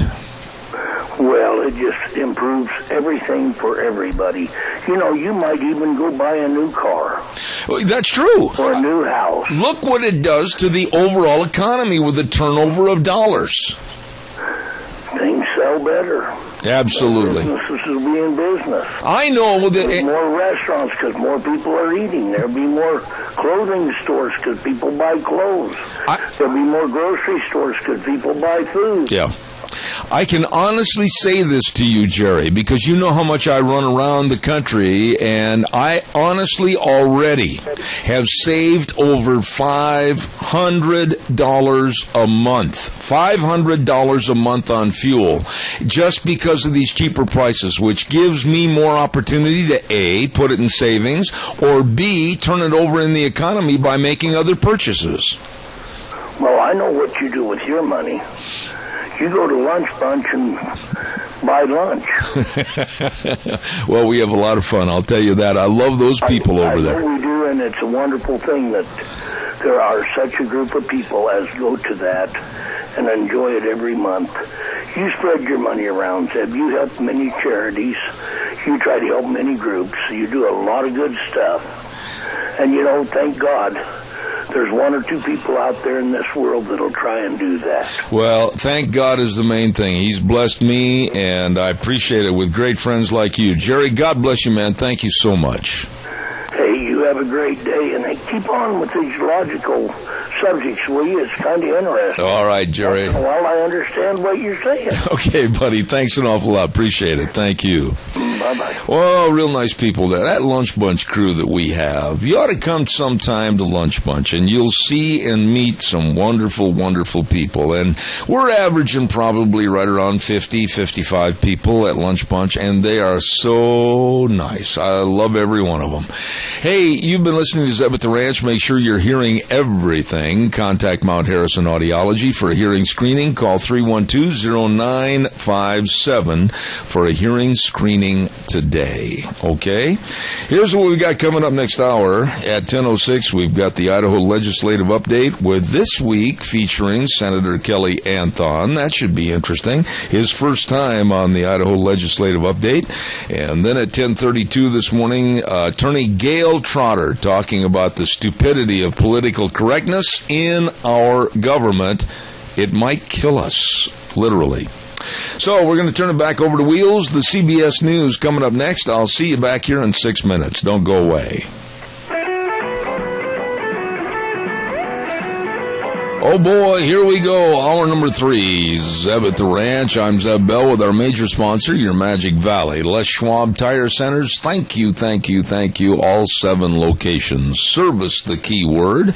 And of course, some of our great advertisers represented by Western Way Services. Always at your disposal. Get on the route service today. 734-6969. Let's take a look and see what the menu special is at the Chadwick Sports Grill today. At 139 West Main in Burley, and the menu says, oh, does this sound good? Super Spuds, topped with all the fixings, served with veggies and super salad. Super Spuds today at, of course, the Chadwick Sports Grill. 139 West Main in Burley. Going to be good eating. Always is at the Chadwick. Right now, let's go to the phone line. And I'm really excited about having this man on the program. First time for the Idaho Legislative Update up in Boise. Here we go with brand spanking new. He's still got the price tag on the back of his shirt. Senator Kelly Anthon, how are you? Good, Zeb. Thanks for having me again this morning. Boy, it is nice to have you on the program, and I want to say to the audience, Kelly and I had a nice visit last week in preparation for getting him on the show. He's so diligent and so trustworthy to get things covered. I really appreciate that. What's going on, Kelly, this morning up at the legislative session? Well, this morning, Zeb, the legislature will convene and I should say the Senate will convene at 11:30. Right now, Zeb, the legislature is knee-deep in going through rules and regulations. And it sounds tedious, and it frankly is in a lot of ways. But I want to mention this because I think it's something that's really great about Idaho. What Idaho allows its legislators to do is to go through all those rules and regulations that the bureaucracies have created and which they propose to change in the next year. Now, this is a stark contrast, by the way, to the federal government. Because the federal government, of course, they create things like the EPA and they create all these federal agencies, and they give them rule-making authority, which Congress has no ability to review or change. And that's why we get into a lot of trouble with our many, many bureaucracies in the federal government. So in Idaho, we legislators get to go through the rule changes, and we get to vote yay or nay on those rule changes. And, I've really realized how important that is for us in Idaho. It's been a great process. Like I say, it's a little tedious. But it really keeps those who are making the rules on their toes. Well, let's talk about that for a minute. Give me some kind of an example about rules and regulations. Now, here's the way I envision it, and then you can tell me how it really goes. I envision that someone stands up and reads a rule with a droning, boring voice, and then everybody sits there and goes, yay or nay. What happens? Well, it might be even worse than that. But what they do, Zeb, is they give us, depending on which committee you're assigned to, and now as you remember, I'm on the Senate Judiciary and Rules and the Senate Education Committee. So I get a big binder full of these rules and regulations that are proposed to be changes in the coming year. And I have to review those line by line, and they redline them so I can see what changes they're proposing to be made. And then we go into committee meeting, and those agencies, those state agencies, will send a presenter. And so I show up ready to talk about it. I've already read it, and then we get a chance to really question the presenter as to why are you changing these rules. It shouldn't surprise you that in some instances we have to change the rules because the feds tell us we have to change the rules because we take their money. Yeah. And so that happens periodically. But, for example, last week we had Idaho police officer standards and training into judiciary and rules. And they're going over rule changes as to how they will certify officers, those kinds of things. That's been recent. So we got to review with Idaho Post, what rules and regulations they're going to use to make sure that our police officers are quality, well-trained officers when they come out of the Post Academy. Mm-hmm. On the education side, for example, which is it's quite heated at times, to be honest with you, because many of us care very much about education. Right. And we want to make sure that our education department and our state board are in line with what we think our people need and want. And so we last week, I think, debated whether or not teachers should be we should be allowing teachers that come out of professional fields into our high schools. So as you know, Zeb, when we get short on teachers, one of the options is an alternate route for certification. Right. You can pull somebody in with an MBA. You can have them start teaching math and then let them get certified in the course of about 3 years. Now, I will tell you there are people who are very much opposed to that. I actually voted in favor of that. I think that we have to give ourselves the flexibility to hire the very best teachers that we can into our school districts, whether they've gone through professional teacher training or not. So that's just a flavor of the rulemaking kind of process we're going through now. Yeah, but I would imagine, and you've always been a straight-up honest guy with us, but I would imagine after 2 or 3 days of sitting there and reading the red lines and having to go to an optometrist after 8 hours of that or so to get your glasses readjusted, don't you want to jump out of a basement window? No, I haven't. I've been okay. Like I said, I've been actually very much surprised And because once I sat down with those rules, especially in the Education Committee, I realized, like I said, number one, what a great system we've set up in Idaho to protect our citizens. But secondly, I've realized that the oversight is so critical. And yeah, there have been moments where some of the issues are pretty mundane, but really not yet, Zeb. You give me a couple more weeks, I'll probably have a different answer for you. All right. Kelly, let's kind of break this down a little bit if we could. Let's talk a little bit about agriculture, the backbone of our state, and EPA regulations. I'm so afraid of the EPA. I really am. Whether it's water, whether it's the use of chemicals, whether it's dust factors, I am scared to death of what they're going to do. Bring us up to speed as to what your thoughts are. Well, I appreciate you bringing this up, Zeb. This is, of course, a topic that's pretty near and dear to my heart. I've been meeting, and I've met I think it was last week, with the Department of Agriculture here in the state of Idaho. A great department. And there's some interesting kind of things going on. I'll tell you first just about the economy. You probably know some of this, Zeb, but right now Idaho is third in milk production. Mm-hmm. And that's a big deal. And not only that, but most of that milk production, as you know, takes place in our area, in the Magic Valley. Mm-hmm. Unfortunately, in 2015, milk prices went down just a bit. And so the overall state revenues, not state revenues, but Idaho's production of milk fell to about $2.4 billion. Now, that's a lot of milk. But that's still down 1/3 from 2014. And so the reason why I bring some of these things up is because what we see is that agriculture is so key to the economic health, not just of the Magic Valley, but the overall state. And what I get concerned about, Zeb, is just what we were talking about, and that is the overreach of federal regulation into our farm economy. Let me give you a couple examples. So in 1972, Congress passed the Clean Water Act. And what it was meant to do was to keep the quote-unquote navigable waters of the United States. And I know you know this, Eb. I've heard you talk about this on your program. But the navigable waters of the United States, it was meant to regulate those to make sure we don't pollute them. Right.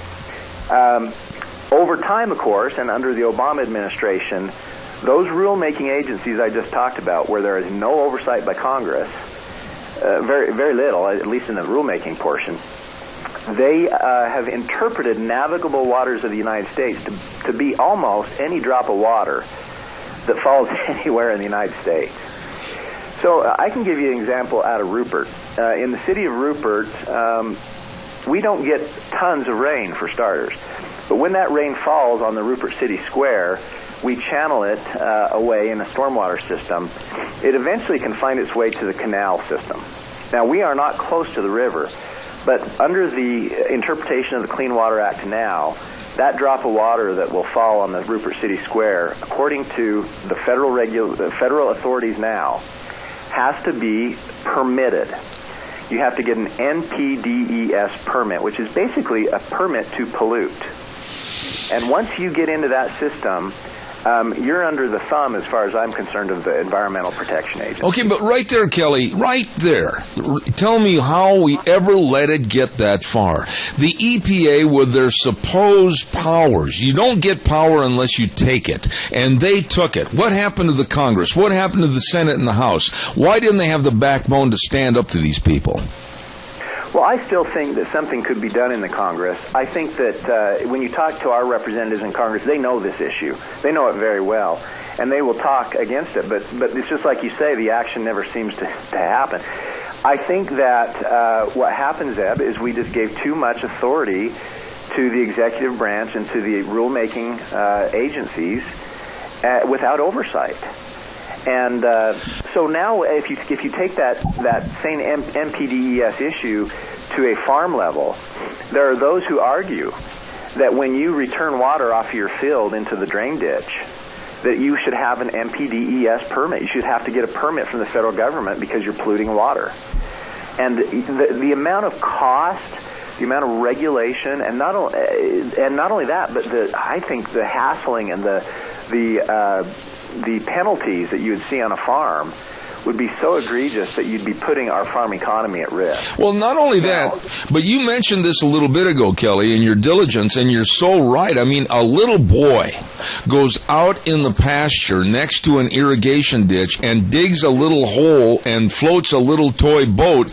Literally, that could be against the law with that water possibly going back in that irrigation ditch. That's how advanced this stupidity is. Yeah, I think there are those in the agency who would tell you any water that would find its way back eventually to the Snake River would be regulated.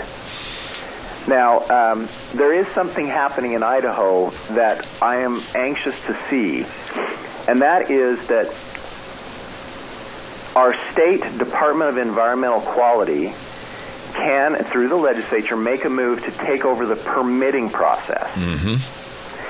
And what that is that's a state agency rather than the federal government acting as the permitting authority and the inspecting authority. And in this case, what they'd stop calling them the NPDES, they'd call it the IPDES. So you'll see this, I think, in the news.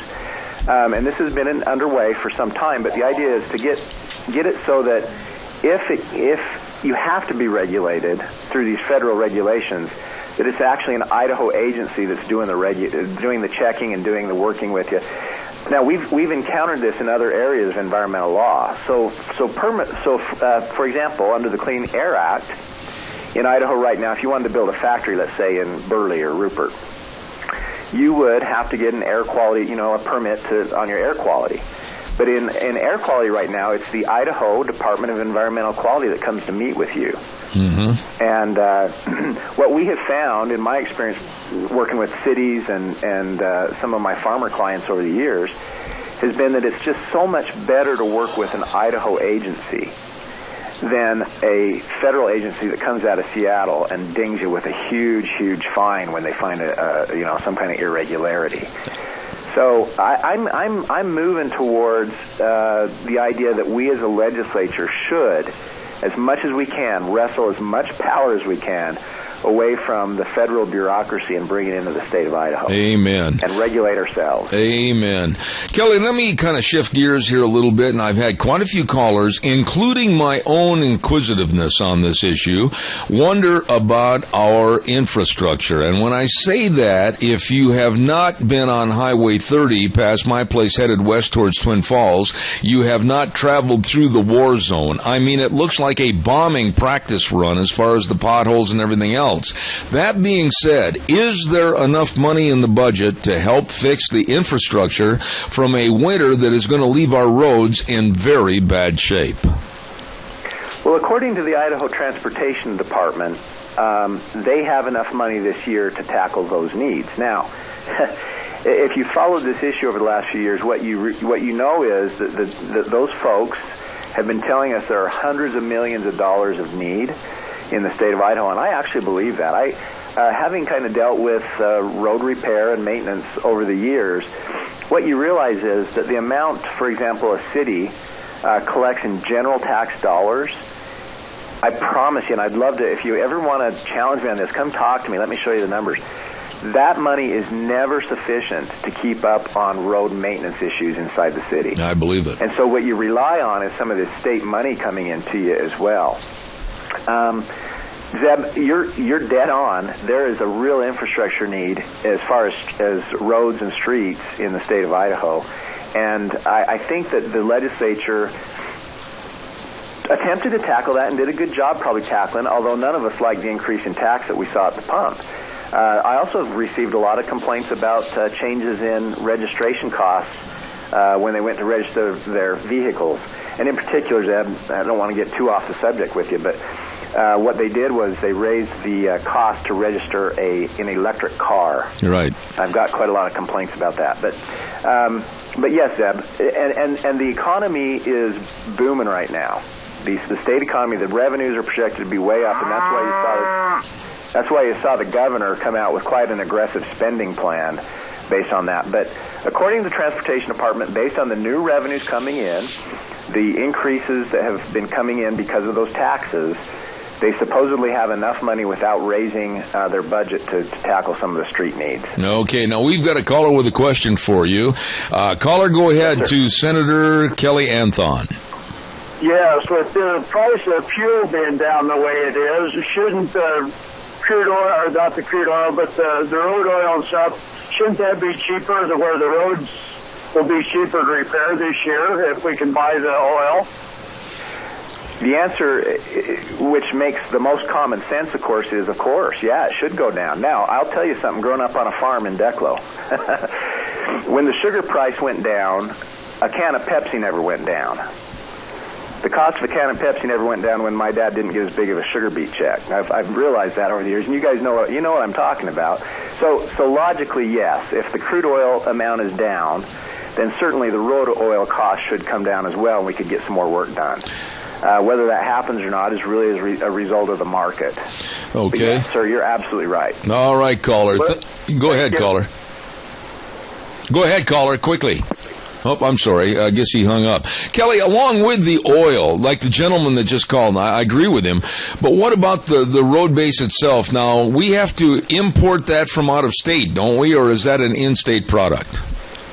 I think it just kind of depends, Zeb. I know that in local construction projects I've been involved with, a lot of the road-based material most of it that I've dealt with have come from in-state. I see. It depends on, and this is back to our conversation again, it depends on who's building that road. Right. If you have federal dollars involved in the road building in the state of Idaho, if you're using federal dollars, they're going to have a very, very stringent, particular standard for what the road base has to be and tested at before they'll let it go underneath the road.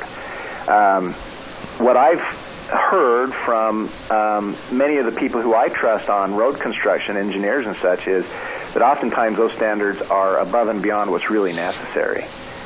And so it just depends. If you can locate a source of the material you need locally, there's no sense in going out of state for that road material. Okay. None at all.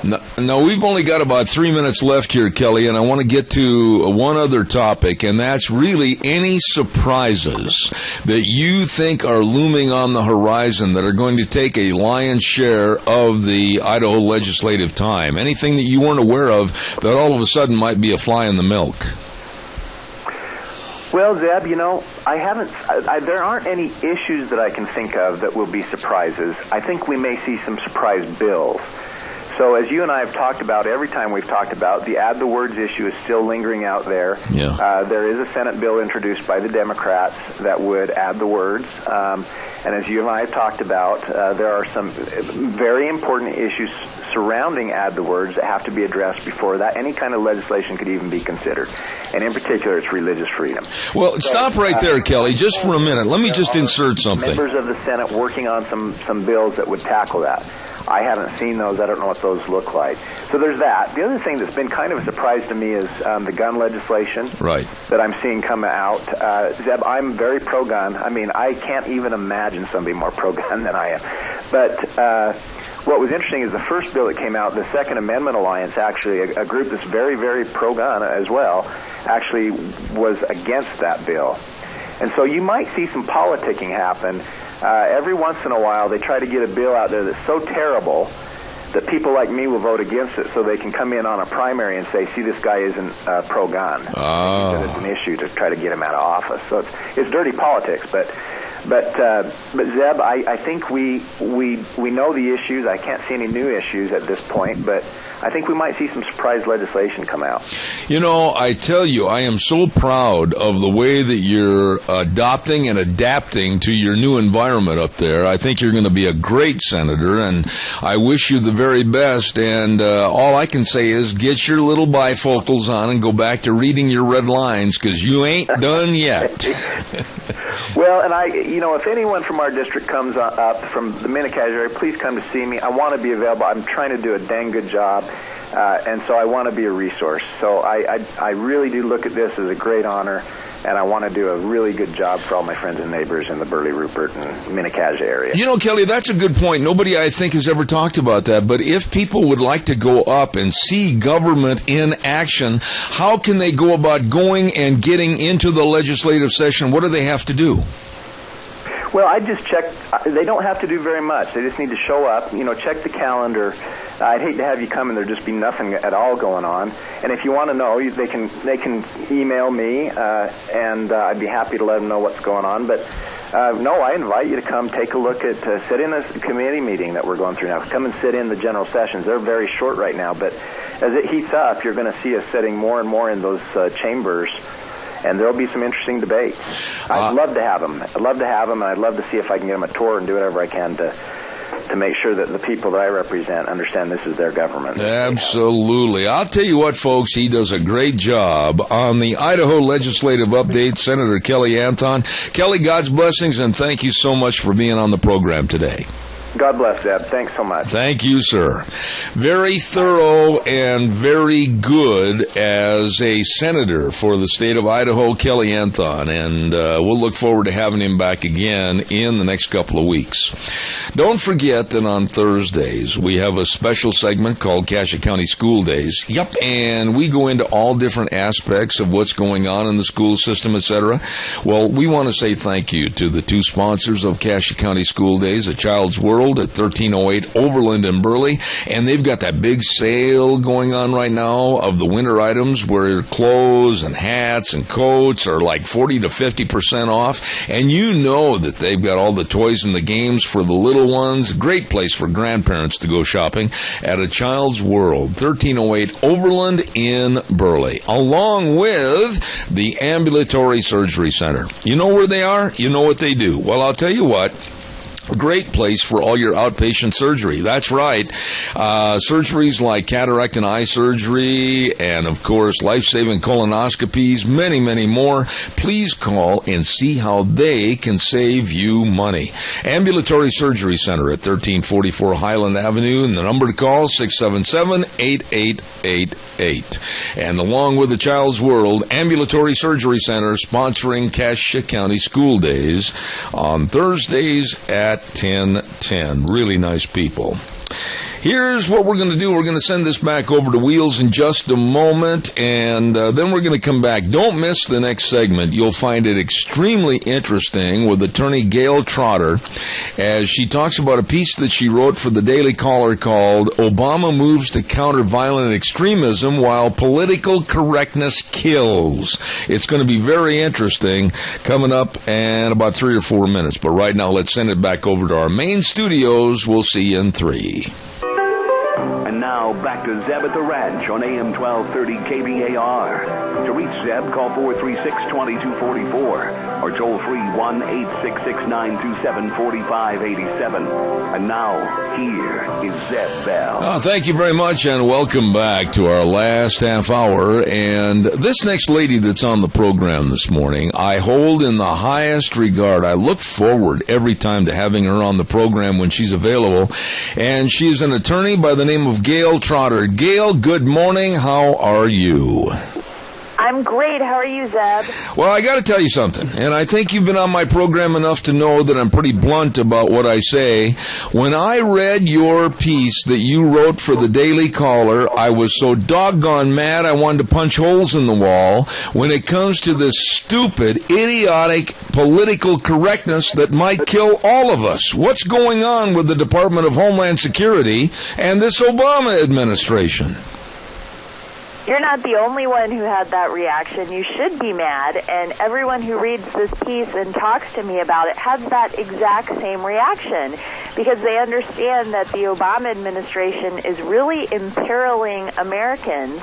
And when we heard him talk at the State of the Union about countering violent extremism, and then he set up a task force for countering violent extremism in the Department of Homeland Security and the Department of Justice, it makes it look like he's doing something to protect Americans from terrorist attacks. But in this piece I wrote for the Daily Caller, I show how some of the actions of the Obama administration have shut down investigations that could have prevented even the San Bernardino terrorist attack that left 14 Americans dead and 22 seriously wounded. And for the Obama administration to go out there and say that it is making sure that people are safe and secure and that they are on the job, the truth is, not only are they not doing what they're supposed to be doing, they're shutting down investigations that are already underway, that are already yielding results, and making it part of their policy to put political correctness in front of making sure that Americans are safe from radical Islamic terrorism. You know, Gail, I don't know Mr. Haney. I would love to meet Mr. Haney and sit down and talk to him. Tell us about Phil Haney himself, about what he was doing as a member of the Department of Homeland Security for 13 years, and tell everybody how his whole life has just been denigrated to nothing. Yes, I have met Phil Haney, and he is a mild-mannered, soft-spoken man, someone you can tell is a hard-working person, and his life was turned upside down because of an effort to put political correctness above keeping Americans safe from terrorism. I heard him describe about how he had worked for 13 years at the Department of Homeland Security, which, Zeb, you might remember, DHS was set up in the wake of the 9/11 terrorist attacks to try and coordinate efforts among the various intelligence and law enforcement branches of the federal government. There was this understanding that a lot of clues had been given before the 19 terrorists were able to take command of the 4 planes and kill American citizens and bring down the World Trade Center and attack the Pentagon. There were many clues that these men were up to no good, and yet our federal government, with the vast amount of resources and the patriots who staff these offices and want to keep Americans safe, they were unable to connect the dots. So Department of Homeland Security was put together to try and do some of that coordination and to centralize the collection of data so that we could prevent future terrorist attacks. Well, Phil Haney was in it from the beginning, 13-year veteran, and he was on this investigation. It was a 6-month investigation. It yielded 1,200 law enforcement actions. It identified 300 terrorists. And one of the things that it was doing was looking at organizations that were based in the United States that had ties to transnational terrorist organizations. One of these was a mosque in California that had ties with a transnational terrorist organization. Another one that was being investigated was a Pakistani women's school. Now, you might ask, what did those two organizations have to do with what happened in San Bernardino? Well, the mosque was part of this big affiliated with the transnational terrorist organization. It was the mosque that the husband of the San Bernardino terrorist couple, it was the mosque that he frequented. So if this investigation by DHS had been allowed to go forward, then Saeed Farouk, who was the husband massacrer of the couple, he would have been put probably on a no-fly list. So he would not have been able to go over to Saudi Arabia and meet up with Tashfeen Malik and bring her back here as his bride. Now, also on the other organization, the Pakistani Women's Educational School, Tashfeen Malik was a student of this organization. And if this investigation by DHS had not been stopped, then Tashfeen Malik would have come up for comprehensive scrutiny under the visa program. She probably would not have been able to get the fiancé visa to come to the United States. Now, you might want to know, why was this investigation shut down? Well, the Department of Homeland Security and the Department of Justice, they have divisions related to civil rights and civil liberties.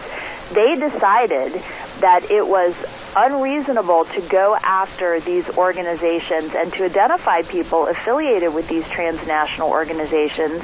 They were putting the civil rights and civil liberty claims of non-U.S. citizens above keeping Americans safe. So Phil Haney one day found out that this investigation had been shut down.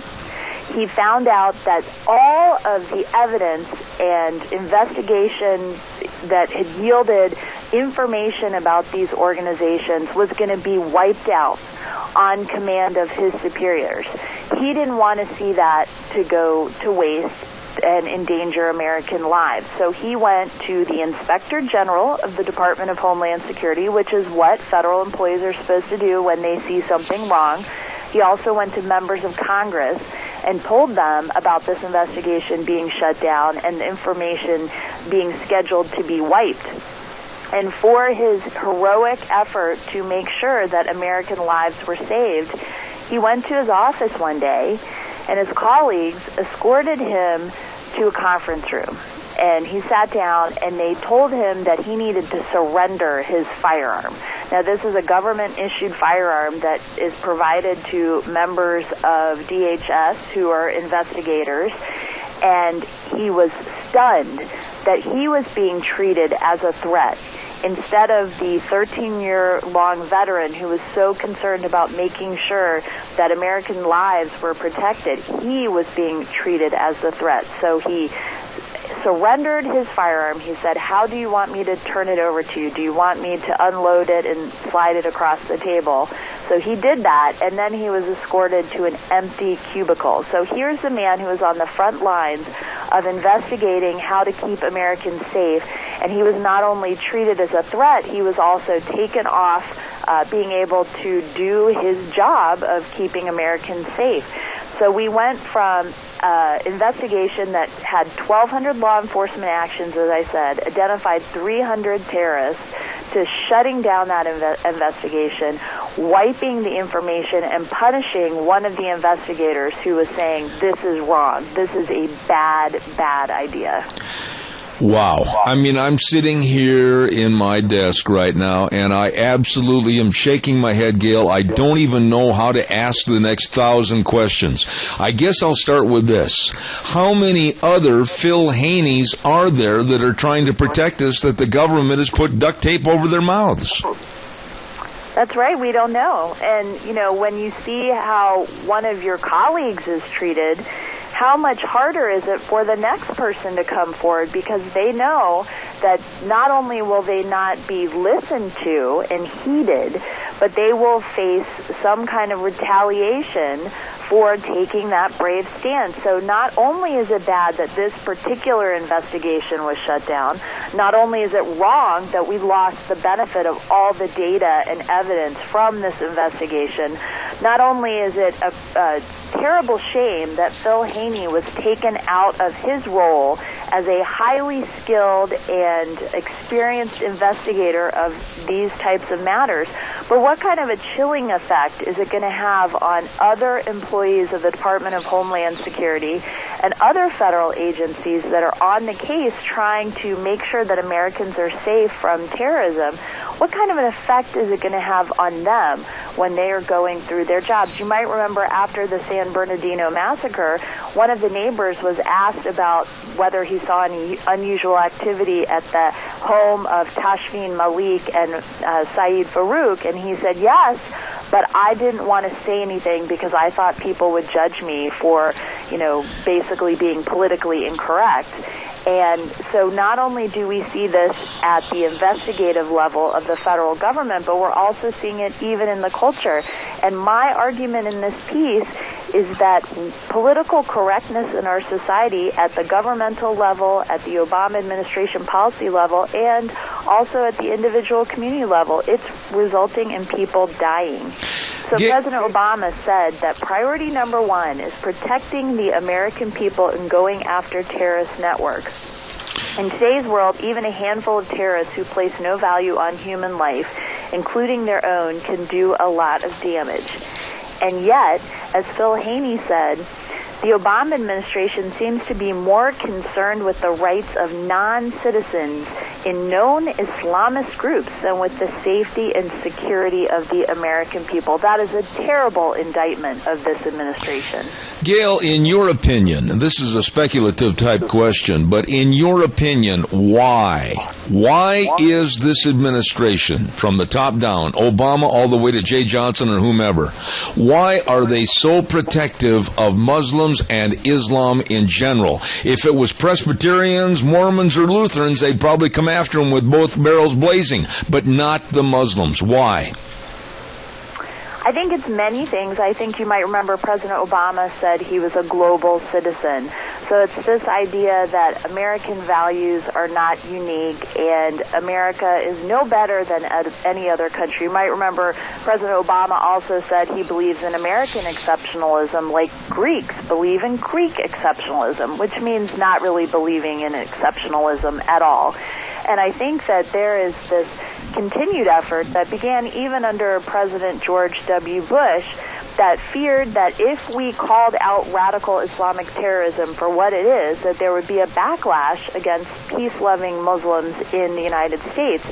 But, you know, Americans are more sophisticated than that. They can hold two thoughts at the same time. They can understand that most of the radical terrorism that's happening right now is coming from Muslims, from radical Muslims. And yet they can also understand that most Muslims are not terrorists. You can have both of those thoughts at the same time. You can have friends who are Muslims. You can have great admiration and respect for, you know, very strong business and cultural leaders, but you can also understand that there is a deep-seated problem with this small fringe group in this Islamic community that we need to make sure that we don't turn a blind eye to because of political correctness. So I think it's all of those things. President Obama wants to be a global citizen. He wants to be seen as having been the person who ended the wars in the Middle East and brought peace. He wants to be seen as a person who doesn't value America, exceptionalism over other countries' values and strategies. And then I think also the idea that Americans are so, you know, dumb that they can't understand that while we can recognize Islamic terrorism as a threat to the United States, we also understand that the majority of Muslims are peaceful. So I think that's where that focus comes from in this administration and from the left generally. Gail, I had last year, I had a gentleman on the program, you probably know him, Martin Moyer. He's an author that wrote the book Twilight in America, and the theme of the book was basically to let us all know about the various jihadi camps, attack camps, that are around the United States, some in upstate New York, some over in Oregon, all over the United States, Texas, etc. Why aren't we, the general public, exposed to the knowledge that these terrorists are right here in this country practicing for a jihadi against us, and all they need is that trumpet call, and we could all be in a lot of trouble? Well, Andy McCarthy is an amazing writer and a brilliant mind. He wrote a book called Willful Blindness. He was the lead prosecutor in the federal government's case against the blind sheikh, who was the mastermind of the 1993 World Trade Center bombing. And if you put that idea of willful blindness on top of FBI Director James Comey saying that there are investigations in all 50 states of our country looking at people who hold radical Islamic terrorist beliefs and would like to capitalize on the vulnerabilities of our free society, it is really astonishing. And I think that, you know, the left complains that the media covers terrorism too much, and yet the truth is that the media is not covering it enough. They're not making Americans aware enough of the threat in their own communities, and there is this continued effort, like with CNN doing the town hall on gun control with President Obama. The mainstream media is willing to accept President Obama's framing of the San Bernardino massacre as a problem of ineffective gun control rather than one of radical Islamic terrorism. We have a caller with a question, Gail. Stand by. Caller, quickly. I'm short on time. Go ahead, please.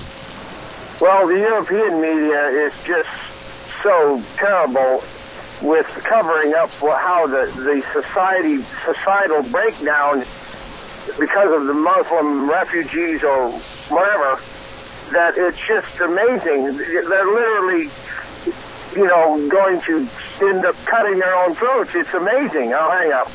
What about the refugee system, quickly, Gail? Your thoughts on that? We're being told that we should let them all in, come one, come all, but I, on the other hand, am very, very careful and cautious that I agree with Donald Trump. Temporarily, let's suspend everything until we can get a better vetting process. What are your thoughts?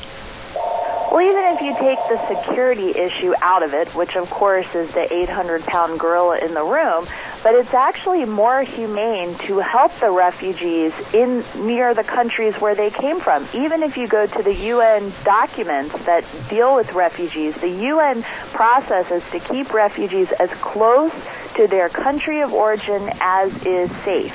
And there have been really great studies on this that show that supporting refugees in a country closer to their home country, in the Middle East, for example, it costs 12 times as much to take one of those refugees and resettle them in the United States. So if we take the same pot of money, we can help 12 refugees in the Middle East if they stay there rather than bring one refugee here. So the humane thing to do is to take the same amount of money that we're allocating to help refugees and help them settle close to their country of origin so that when the conflict subsides, they're able to be resettled back in their country of origin. So you take the security question out completely and just look at it on a humanitarian basis, and that would argue against what President Obama's administration is saying that we should do as Americans to welcome in all of these refugees. Gail, final thought, and again, this is speculation, but you are an expert at your studies on this piece and the general basics of this material in general. What are your thoughts? Where are we on a 1 to 10 scale for being afraid of terrorism, again, without these research and studies like with Mr. Haney? 1 to 10 scale, 1 not so bad, 10 being very dangerous. Where are we?